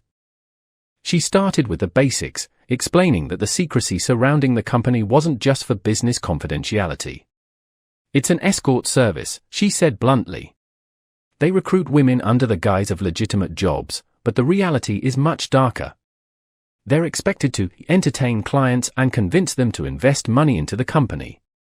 Once the deposits are made, the clients are ghosted, and the money disappears." I felt my stomach churn as she described the operations. "Your wife," she continued, "is deeply involved. She's not just participating, she's thriving in that environment. The women there even compete to see who can service the most clients. It's disgusting." Her words were blunt and painful, but I forced myself to listen. She went on to explain why she'd been fired. "I refused to participate," she said firmly. "I told the boss I wouldn't do it, and he made it clear there was no place for someone like me in the company. I was thrown out with nothing." She paused, wiping away tears before continuing. They have no tolerance for morality. You either play their game, or you're out. To back up her claims, she pulled out her phone and opened a folder filled with screenshots and videos. This is what goes on there, she said, handing the phone to me. As I scrolled through the messages and footage, my worst fears were confirmed. Explicit conversations, incriminating videos, and degrading comments filled the screen. It was undeniable evidence of what my wife and her colleagues were involved in. My hand shook as I handed the phone back to her. I want to take this to court, I said, my voice steady despite the storm of emotions raging inside me. But I can't do it alone. I need someone willing to testify. She looked at me, her expression shifting from fear to determination. We've been wanting to do something for a long time, she admitted. But we were scared. Now, though, I think it's time. And I'm not the only one. There are at least 10 other women who were fired like me. We're ready to fight back. Her words filled me with a sense of purpose. For the first time, I felt like there was a way forward, a way to expose the truth and bring some semblance of justice to the situation. The fight was only beginning, but at least now, I wasn't alone. The next morning, I woke up early, determined to take action. I gathered all the evidence I'd collected, screenshots, videos, and testimony, and prepared an anonymous report to the police. Every detail was meticulously documented to ensure there was no room for doubt about what this so-called company was involved in. I described the illegal operations, the exploitation, and the blatant fraud. By the time I submitted the report, I felt a grim sense of satisfaction. Whatever happened next, I knew I'd done my part to expose the truth. Later that day, I heard through some contacts that the police had acted swiftly. They conducted a raid on the office, catching many of the staff red-handed. There were numerous arrests, and the operation was effectively shut down. The most significant victory was the arrest of the boss himself, the man who had orchestrated the entire scheme. It was a major blow to their operations, and I knew it would send shockwaves through everyone involved. My wife was among those taken in for questioning, but she was released later that day. When she arrived home, her face was a storm of anger and frustration. She slammed the door shut behind her and launched into a tirade. I lost my job because of this, she spat, her eyes blazing. The whole office was set up. Someone must have reported us. I stood there, arms crossed, waiting for her to finish. When she finally paused, I said calmly, "You mean the brothel?" Her reaction was immediate. Her face turned red, and she pointed a finger at me. "How dare you call it that?" she screamed. "You don't understand anything about what I was doing there." I didn't flinch. "Oh, I understand perfectly," I said. "I know everything. The escort services, the scams, the competitions. You think you can justify that?" She was livid. "You had no right to interfere," she shouted. "I was enjoying myself, making good money. Who are you to judge me?" I couldn't help but laugh at her audacity. "Enjoying yourself?" I said, shaking my head. "Well, you won't be enjoying much now. I have proof of your infidelity. You've betrayed me, and you've ruined yourself in the process." Her anger turned to desperation as she tried to defend herself. But I was done listening. I walked past her, grabbed a suitcase, and started throwing her belongings into it. She followed me, still shouting, but I didn't stop. The more she yelled, the more resolute I became. "You don't get to stay here after what you've done," I said. "You made your choices, and now you can live with the consequences."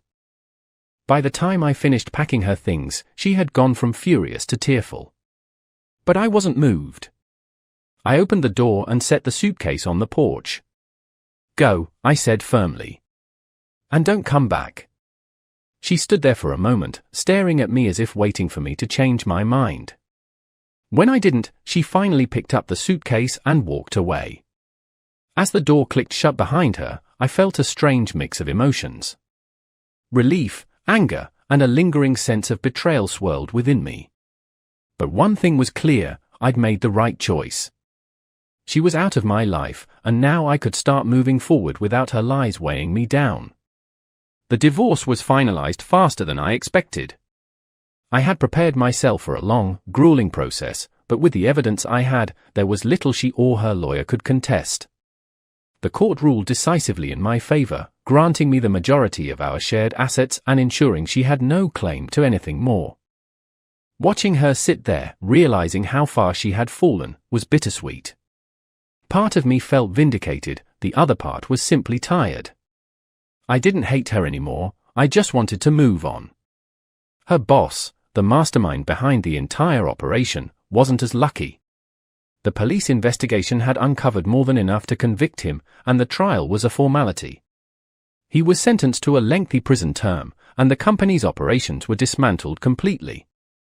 Hearing the verdict gave me a sense of closure I hadn't realized I needed. Knowing he couldn't exploit anyone else was a small victory in a much larger battle. My ex-wife moved in with her mother after everything fell apart. Jobless and disgraced, she had no choice but to retreat to the safety of family. I heard bits and pieces about her life from mutual acquaintances. She was struggling to find work and seemed to be floundering in the wake of her choices. I didn't take any pleasure in her suffering, but I couldn't say I felt sympathy either. Actions have consequences, and she was living with hers. For me, the decision to sell the house was an easy one. It held too many memories, too much weight from everything that had happened. The sale went smoothly, and I used the money to pay off the remaining debts that had loomed over us for years. Moving into a smaller, simpler home felt like shedding old skin. It was a fresh start, free from the ghosts of a life that no longer belonged to me. One of the unexpected outcomes of this ordeal was the gratitude I received from the women who had been victims of the company. The 10 former employees who had come forward to testify sent me a heartfelt message of thanks after the trial. They were rebuilding their lives, some pursuing education, others starting new careers. Knowing I'd played a small part in their journey toward healing was humbling. It reminded me that even in the darkest situations, there's room for good to emerge. Looking back on everything, I often ask myself how it got to this point. Could I have seen it coming? Could I have done something differently? The truth is, I don't think so. My wife's choices were her own, shaped by her values and priorities, or lack thereof. I trusted her because I wanted to believe in the life we were building together. When that trust was broken, it wasn't just about the lies or the betrayal, it was about the foundation we had built crumbling beneath me. But if there's one lesson I've taken from all of this, it's the importance of paying attention to the signs. The small inconsistencies, the gut feelings, the moments when things didn't add up, they were all there, whispering truths I didn't want to hear. Ignoring them didn't make them go away, it just delayed the inevitable. Now, I listen to those instincts. They're what guided me through this mess, and they're what I'll rely on moving forward. Today, my life is simpler, quieter, and infinitely more peaceful. I don't have all the answers, and I don't pretend to. But I know this, I've learned who I am, what I stand for, and what I won't tolerate. That clarity is worth more than anything I lost. It's not about winning or losing, it's about knowing when to walk away. And I did. I walked away, and I'm better for it.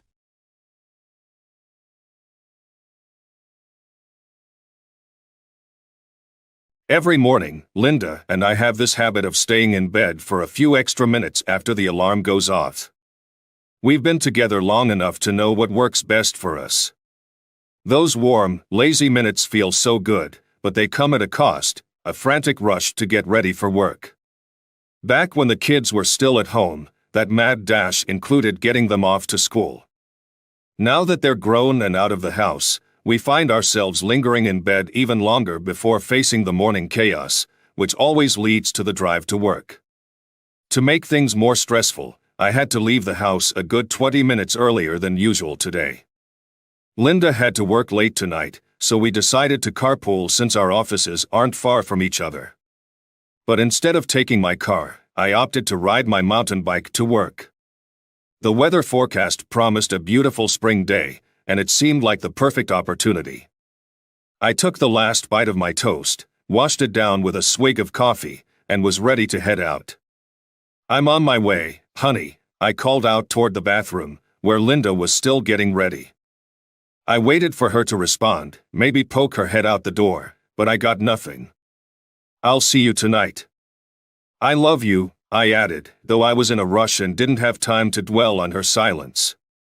With that, I tossed my keys in my backpack and headed out the door. Let me introduce myself. I'm John Harris, a 53-year-old office manager at the State Department of Public Works.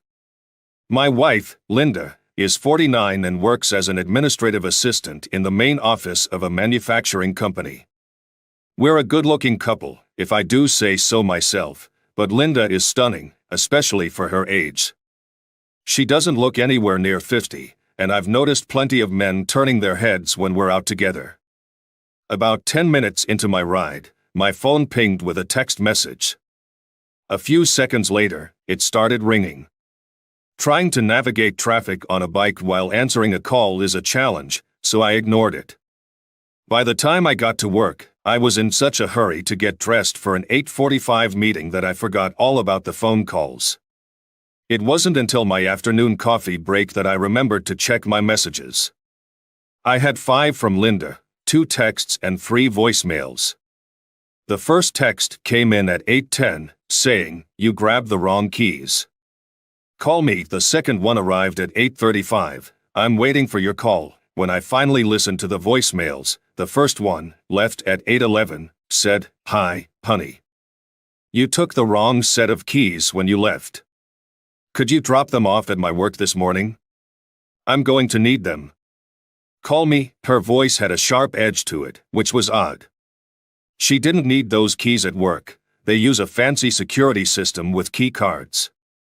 The second voicemail, left around 10:15, was even more irritable. "What are you doing, John? I've been waiting for the keys all morning. Call me. I have better things to do than wait for you." After 25 years together, 23 of them married, I could tell she was fuming. Her anger dripped from every word. Before I played her last message, I pulled out my keys and laid them on my desk. The final voicemail, left at 12:55, was practically a shout. "Where are you? I'm still waiting for my keys. I don't know what you were thinking this morning, but they better be on my desk this afternoon." Linda wasn't holding back. She was livid.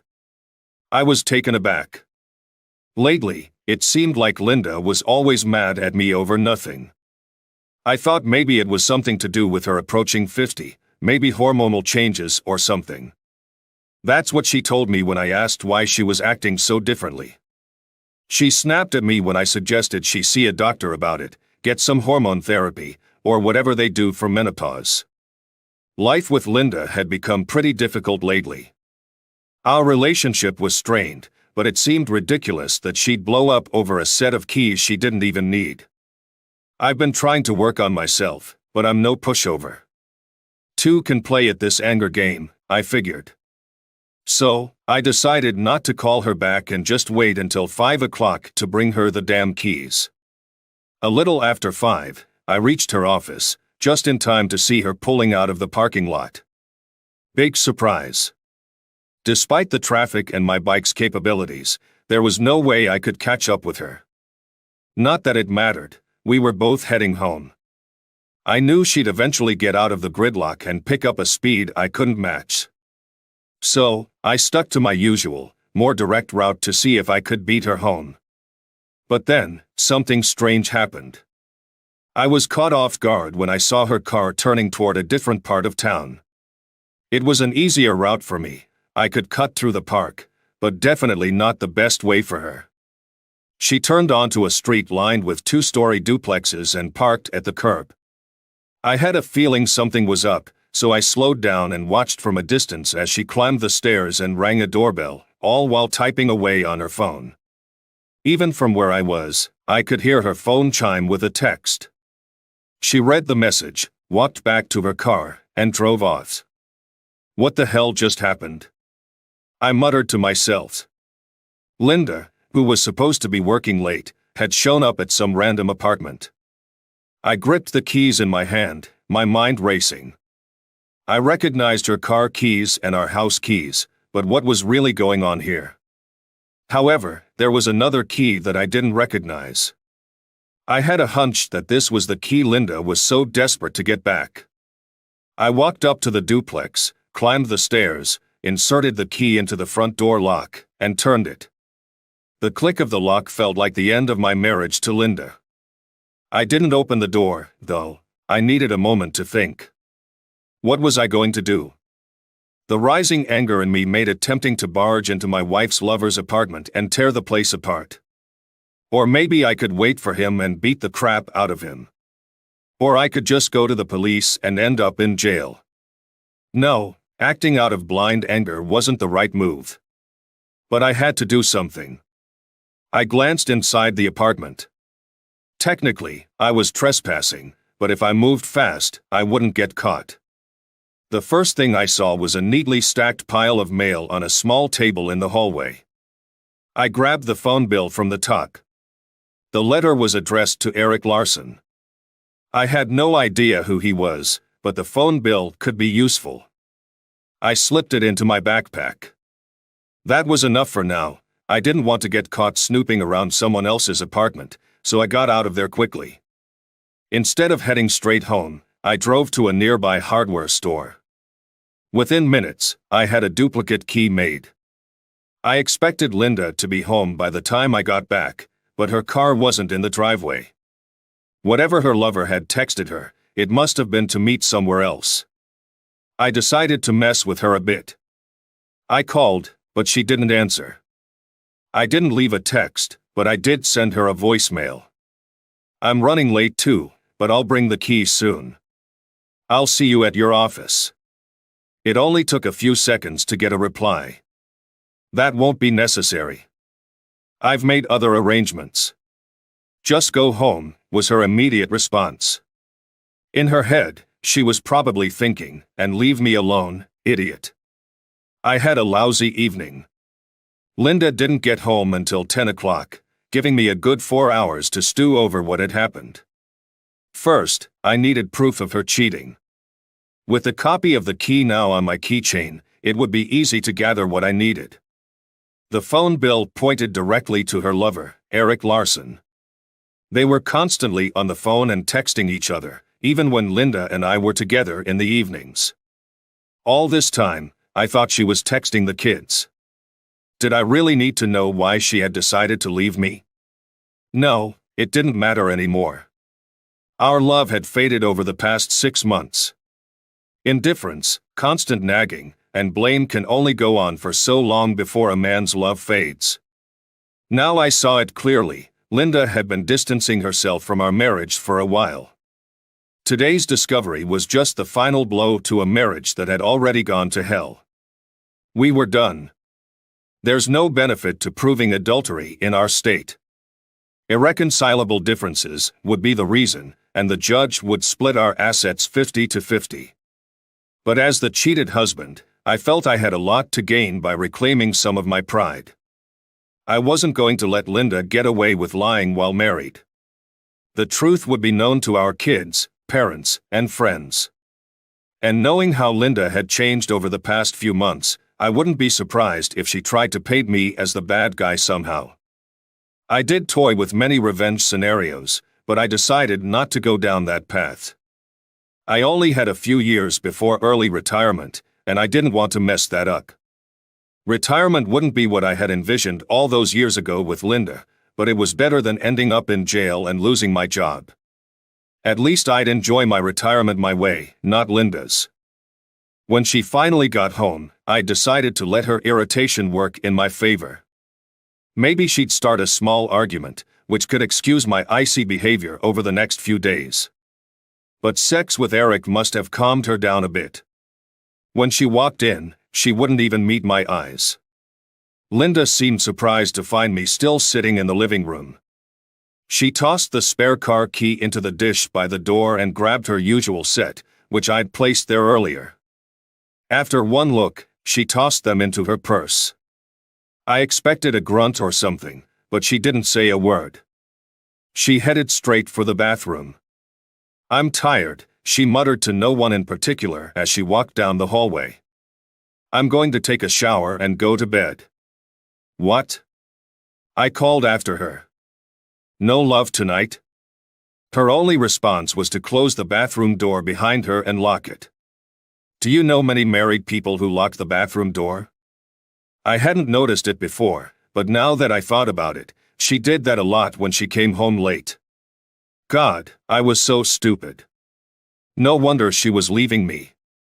Before going to bed, I watched the evening show. I hoped Linda was sound asleep. But I swear, she was still awake. Sleep was escaping both of us. The next morning, under the pretense of a meeting, I left early in my car. Instead of heading to work, I went to an electronics store and bought some interesting items. It only took me a couple of hours to wire Erik Larsson's apartment for sound and video. While I was there, I had time to look around. The place was nicely furnished, with many items that looked like antiques. I don't know if he had a maid, but the apartment was spotless, not a speck of dust anywhere. I wondered if he was a stickler for cleanliness. It gave me something to think about as I set up the equipment. I had hoped my little surveillance setup would stay under the radar for a few days, at least long enough to capture some scandalous photos of my wife and her lover. It turns out I didn't need to worry about that at all. Back at the office after lunch, another text from Linda popped up, telling me not to wait up because she had another late meeting. I went ahead and scheduled an appointment with the lawyer for the next day. That evening, I drove past Larsson's apartment and spotted Linda's car. Despite everything that had transpired over the past 24 hours, the sight of her car still made my heart sink, a fresh stab of her betrayal. Tomorrow was going to be crucial. I drove back home, tempted to check into the town motel. But it seemed absurd to waste money on a place I didn't want to be when none of this was my fault.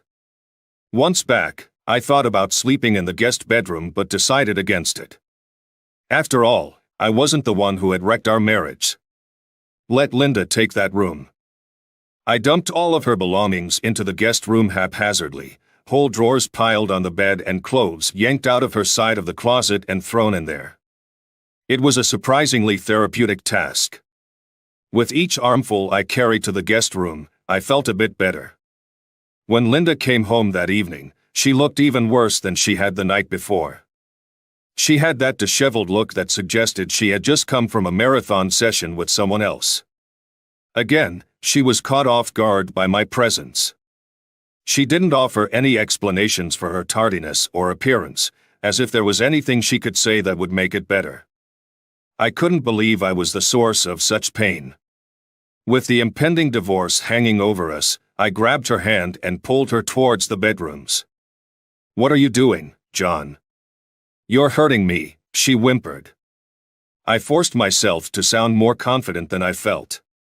I knew I was on the brink of losing her completely. I needed to act quickly and keep my composure. "Shut up, bitch," I said loudly, surprising even myself with the harshness of my words. It was so unlike me to speak like that, as if I were hitting her with my words. Suddenly, the accusatory glares I'd been receiving for months turned into fear. But was it fear of violence or fear of exposure? I had no idea, and I wasn't about to ask. I opened the guest bedroom door so she could see her belongings stacked in disarray. "Starting tonight, this is your room," I said sharply, shoving her inside. "We're no longer husband and wife." "Stay away from me," I added. "In fact, it'd be better if you packed up and left right now." Linda was furious and tried to resist, insisting, "Oh no, you bastard. If anyone's sleeping in the guest room, it's you." She ranted about all she had done for the kids, for me, and the house, demanding respect or for me to leave. Did I want to argue with her? No. I shoved her back into the guest room with a surprising force. "I'm giving you two choices," I growled. "Either you stay here until the divorce is final, or you move in with Erik Larsson right now." Her reaction to Larsson's name was immediate. Despite her recent behavior, she knew me well enough to realize I was aware of her affair and had no intention of forgiving her. She knew we would never part as friends. Who could be friends with someone who stabbed you in the back? I could see the defeat in her eyes. She stumbled into the room, threw her clothes aside, and sat on the bed, tears streaming down her face. She muttered something I couldn't catch. "What?" I shouted. "I'm sorry," she said louder. "I was so stupid." "Please don't hate me, you know me, Linda," I replied. "I won't hate you forever, but I'm sure I won't love you either. Hell, I don't even know if I can be around you." I began to close the door but decided to add one final blow. "I'd prefer if you left as soon as possible," I said firmly. "Just sign the divorce papers when they arrive, and we'll never have to see each other again." I shut the door, leaving her behind with her sobs as the last sound I heard. The next day, I retrieved my spy gear from Larson's place and then headed to my attorney. Since my demands were straightforward, he assured me the divorce papers would be ready within 2 days. I paid him up front and left. I tried to return to work, but it proved futile. I finally explained my situation to my supervisor, who advised me to take a few days off. When I drove home, I saw Linda moving her things out and parked further down the street. From the video I had, I recognized Erik Larson helping her. I wanted to beat him up, but with his extra 3 inches and 40 pounds, that wasn't a practical option. I drove away. That night, the real impact of Linda's betrayal hit me. My anger faded, replaced by an overwhelming loneliness I had never felt before. The divorce would have been even more devastating if our children were still living with us. While the absence of them was a blessing, it was also a curse, leaving me with no one to lean on.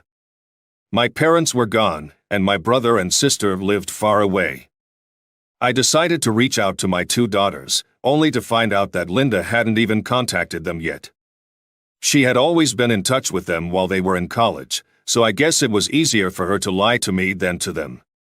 A few weeks ago, if someone had asked me how to handle a cheating spouse, I would have said to stay discreet, keep the peace, and honor the 23 years of commitment as a wife and mother. But now, suffering and desperate for either love or sympathy, I had to confide in my 2 daughters, Emily and Sarah. I was relieved when neither of them questioned me when I revealed that their mother had betrayed me and left me for another man. For a moment, I worried they might have known all along, but seeing their shock and distress reassured me. My barely contained sobs seemed to confirm my story. Their support was a comfort, but it was also a mistake. By the time I reached out to the kids, I had already finished a whole bottle of wine. I'm not much of a drinker. Linda and I would share a bottle or 2 of wine a week, or maybe have a few beers. The problem wasn't the drinking itself, but the self-pity fueled by alcohol. When faced with failure, a man must own up to it. Yet, despite my efforts, I couldn't understand what drove Linda away. My job never interfered with my family life. I only traveled for retraining once every 5 years, and my overtime was minimal and predictable. To be honest, I might have let myself go a bit since turning 50, but I wasn't overweight or out of shape. Larson didn't appear much younger or fitter than I was. I wondered if he was a better lover, which was an area where I had limited experience. Before meeting Linda, I had only 4 girlfriends between the ages of 18 and 28, and Linda and I had a lot to learn together. I didn't think Linda left me for social status either. His apartment wasn't extravagant, and while his furniture was nice, he wasn't a father. We were likely in the same income bracket. As I curled up in the fetal position that night, it struck me that there was no real reason for her departure, other than the fact that I was simply who I was. Can you really struggle with being yourself? Could I stop existing just so everything could be all right? The next morning, around 10 o'clock, I got a call. Without checking the caller ID, I answered the phone. "You son of a bitch," Linda yelled. "You shouldn't have been so rude to Emily and Sarah." For a moment, I considered hanging up, but I also wanted to confront her to end this nightmare. "What's rude, sweetie?" I asked. "Is it the months of cheating, moving in with your lover, or is it all of the above?" There was only silence, which I despised. "Linda, I still have some feelings for you," I said. I'm not sure if it's my male or female side, maybe just my foolish side, but there's one thing I won't do: lie to our family. You wouldn't dare, she pleaded. Not Daddy, please. Watch me, I said, and hung up. My finger hovered over the speed dial for Linda's father, but I didn't press it. Walter had been struggling since his wife passed away from breast cancer 2 years ago. He was a good man, but in his 80s, his health was fragile, and his will to live seemed a bit weak. I could certainly relate to that feeling today. And he was a good man. I figured it was better to let him live in peace rather than let his daughter's actions ruin his life. My anger began to fade, so I decided to inform Linda of my choice. I picked up Larson's cell phone bill and dialed the number listed. A man's voice answered. I hesitated for a moment. Linda Harris, please, I asked. There was a pause, and I could hear someone crying in the background, presumably Linda. Who's asking? Larson's voice came through. Her father, you piece of shit, I lied, barely containing my fury. And don't expect to talk to her. Just tell my daughter to forget me. Leave my grandchildren, my son-in-law, and me alone. Goodbye, asshole. Less than a minute later, feeling a bit guilty, I called Linda's cell phone. She answered quickly but was still sobbing. Hello, Linda, I said, breaking the silence. Did you have a good day? John, why? She asked. Why did you tell my father? It could destroy him. He's been in such poor health lately. You knew that. Hey, don't shift the blame, I said, struggling with the harsh words. It wasn't your father on the phone with your lover, it was me. I care about your father, and your cheating would have killed him. I want to make this clear. Are you listening? Yes, she replied. I'm listening. Don't ever let this guy come between me and my daughters, or your father will know everything about you. All the ugly details, I warned her. Don't think I'm joking. I trusted you for most of my adult life. I didn't think it was possible, but you shattered that trust. I'm fighting not to just end you on sight. I have so much hatred for you right now, and it defines me at this moment. Do you understand? Yes, she said through her tears. Mark, I'm so sorry. I never wanted this. Neither did I said, and hung up. 6 months later, I received the official divorce papers, marking the end of my marriage. I had gotten over my bout of depression, but something still felt missing in my life. I couldn't quite figure out what it was. I tried dating a few women, but things never went far. It seemed like they could sense the emotional baggage I carried. I even had a one-night stand with a work acquaintance who was also divorced. But even that felt hollow, just two people seeking a quick fix for their loneliness. It left me feeling even more isolated than before. One evening, after coming home from work, a revelation struck me. Since moving into my new apartment and selling the old house to split the proceeds, I had started to name the dust bunnies collecting around the place. Hi, Jack, I greeted, peeking out the door. I was reverting to my bachelor days, naming the dust clumps I found everywhere, mostly behind doors and under the bed. Jack was stationed by the front door, while Roger and Bugs had made a home under the bed.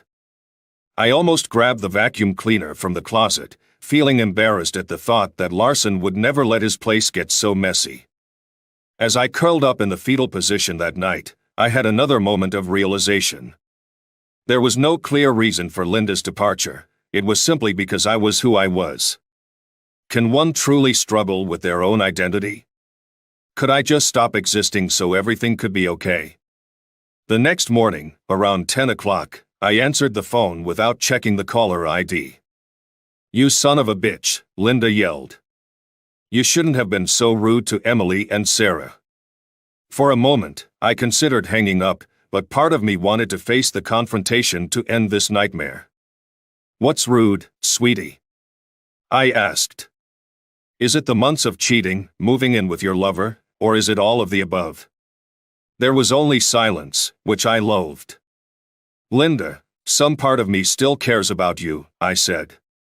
I don't know if it's my male side, female side, or just my foolish side, but one thing I won't do is lie to our family. You wouldn't dare, she pleaded. Not Daddy, please. Watch me, I said, and hung up. My finger hovered over the speed dial for Linda's father, but I didn't press it. Walter had been struggling since his wife died of breast cancer 2 years ago. He was a good man, but in his 80s, his health was fragile, and his will to live seemed weak. I could understand that today. And he was a good man. I figured it was better to let him live in peace rather than ruin his life because of his daughter's actions. My anger began to subside, so I decided to tell Linda my decision. I picked up Larson's cell phone bill and dialed the number listed. A man answered. I hesitated for a moment. Linda Harris, please, I asked. There was a pause, and I could hear someone crying in the background, presumably Linda. Who's asking? Larson's voice came through. Her father, you piece of shit, I lied, unable to suppress my anger. And don't bother talking to her. Just tell my daughter to forget me. Leave my grandchildren, my son-in-law, and me alone. Goodbye, asshole. Less than a minute later, feeling a pang of remorse, I dialed Linda's cell number. She answered right away but was still crying. Hello, Linda, I said, breaking the silence. Did you have a good day? John, why? She asked. Why did you tell my father? It could destroy him. He's been in such poor health lately. You knew that. Hey, don't shift the blame, I said, forcing myself to utter the harsh words. It wasn't your father who was on the phone with your lover, it was me. I care about your father, and your cheating would have killed him. Let me make something clear. Are you listening? Yes, she said. I'm listening. Don't let this guy come between me and my daughters, or your father will find out everything about you. All the raw details, as you put it, I warned. Don't think I'm joking. I've trusted you for most of my adult life. I didn't think it was possible, but you shattered that trust. I'm struggling not to just end this right now. I'm filled with so much hatred for you, and that's what defines me at this moment. Do you get it? Yes, she said between sobs. Mark, I'm so sorry. I never wanted this. Neither did I replied, and hung up. 6 months later, I got the official divorce papers marking the end of my marriage. Although I had moved past my depression, there was still a sense of emptiness in my life. I couldn't quite pinpoint what was missing. I tried dating again, but didn't get very far. I guess the women I met could sense my emotional baggage. I had a one-night stand with a fellow work colleague who was also divorced. But even that left me feeling more alone. Sex felt meaningless without love and affection. We were just two adults seeking momentary relief, but it only deepened my sense of isolation. One evening, after coming home from work, an epiphany hit me. Since moving into my new apartment and selling the old house, I had been giving names to the dust clumps around the place. Hi, Jack, I said, peeking out the door. I was reliving my bachelor days, naming the dust bunnies I found everywhere, especially behind doors and under the bed. Jack stood by the front door, while Roger and Bugs resided under the bed. I almost reached for the vacuum cleaner, feeling embarrassed at the thought that Larson would never let his place get this messy. I almost grabbed the vacuum cleaner from the closet, feeling embarrassed that Larson would never leave his place in such a mess. The next day, I tore off a corner of a condom wrapper and left it lying on the floor by the bed. I shook up the blankets, jumped around a bit in the middle of the bed to dishevel the sheets, and then carefully placed the blanket back in almost the same position. I also left marks from 2 glasses on the coffee table, some ashes in the toilet, and kept the ceiling fan running. I picked up a porcelain trinket, smashed it, and tossed the pieces in the trash. I grabbed a rare bottle of wine from the shelf, chose the dustiest one, opened it, poured it out, and left the empty bottle in the trash. That was my grand finale. Later that evening, my phone rang. It was Sarah, my youngest. "Daddy, you have to do something," she pleaded. "Anything for you, honey," I responded. "Help Mommy," she said, struggling to keep her voice steady. "She's at the police station. This guy hit her, and she called the police. She has nowhere to go and doesn't want to go back there anymore. He's gotten really violent lately." "Hang in there, honey," I interrupted. "I'm not the guy to help your mother. I hate her deeply and, honestly, I'm kind of enjoying what's happening to her, not the beating, but the mess she's made with her new guy." "What's going on, Daddy?" Sarah begged. "She's my mom and she needs help." Okay. "It's only because you asked," I said. "Don't expect me to do more than just pick her up and drive her somewhere." "Thanks, Dad," she said. A few minutes later, I was at the police station. Linda was still being questioned, so I had to wait. I sent her a note letting her know I was waiting. An hour later, I felt a pang of guilt when I saw Linda, her left eye swollen and black. She cried as she approached me with open arms. I struggled, but managed to keep her at arm's length. "Hey, I'm here because my daughter asked me to come," I said. "Don't think for a second that we're going to be friends. I'll give you a ride wherever you need to go, but that's all." I walked out of the police station without looking back to see if she was following. Her sobs were the only indication she was near. Once we were in the car, I asked, "Where do you want to go?" "Home," she replied. Without a word, I drove to our destination. Linda only reacted when I turned onto Larson Street and parked in front of the house. "I don't want to go there," she said, her voice trembling with tears. "Look, Larson's in jail right now. You have plenty of time to gather your things and leave." She stared at me for a moment before getting out of the car and heading to the apartment. Soon, she began hauling out trash bags filled with her clothes. She hadn't taken much when she left me, so she was done quickly. Afterward, we left. A few minutes later, she asked, "Where are we going?" Her voice was filled with apprehension. "We're going to your father's house," I told her. "You said you wanted to go home. You don't have another home." We drove in silence for a while. Her father lived far out in the suburbs. Linda broke the silence. "I didn't get a chance to apologize to you," she said. "I'm sorry for what I did. I was foolish and you caught me cheating. I admit that, but I never stopped loving you. I just forgot what that meant for a while. I didn't even want to stay with Eric, we didn't have much in common. I'm sorry for hurting you." I didn't respond. There was nothing to say. Could I have said, "It's okay"? Absolutely not. Could I tell her I forgave her? That would have been a lie, as I still resented how she had ruined our marriage. My silence, I believe, hurt her more than any grand speech could have. As we neared her father's house, Linda looked at me and asked, "What am I going to tell my father?" I was at a loss for words. "What the hell? We've been divorced for months and you haven't told him?" "I just told him we were having trouble," Linda said. "You're definitely in trouble now," I replied. "Find a good reason, but don't make me the bad guy, or I'll tell him the whole truth."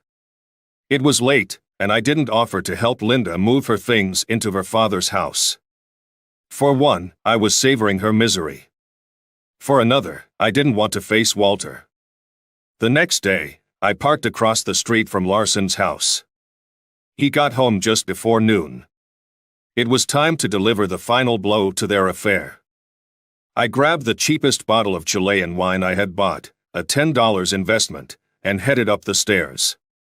Larson answered the door, surprised to see me. "Hi," I said. "We've never met, but I'm John Harris, Linda McKay's ex-husband." I handed him the bottle of wine. Here, take this. I'm not a freeloader. This replaces the other bottle of wine I emptied. I pulled a key from my pocket and handed it to him. Oh, and I won't be needing this either. Linda moved out last night. I smiled all the way to my car, feeling a spring in my step. Revenge can be so satisfying. I felt like I could finally move on after getting my revenge on that bitch.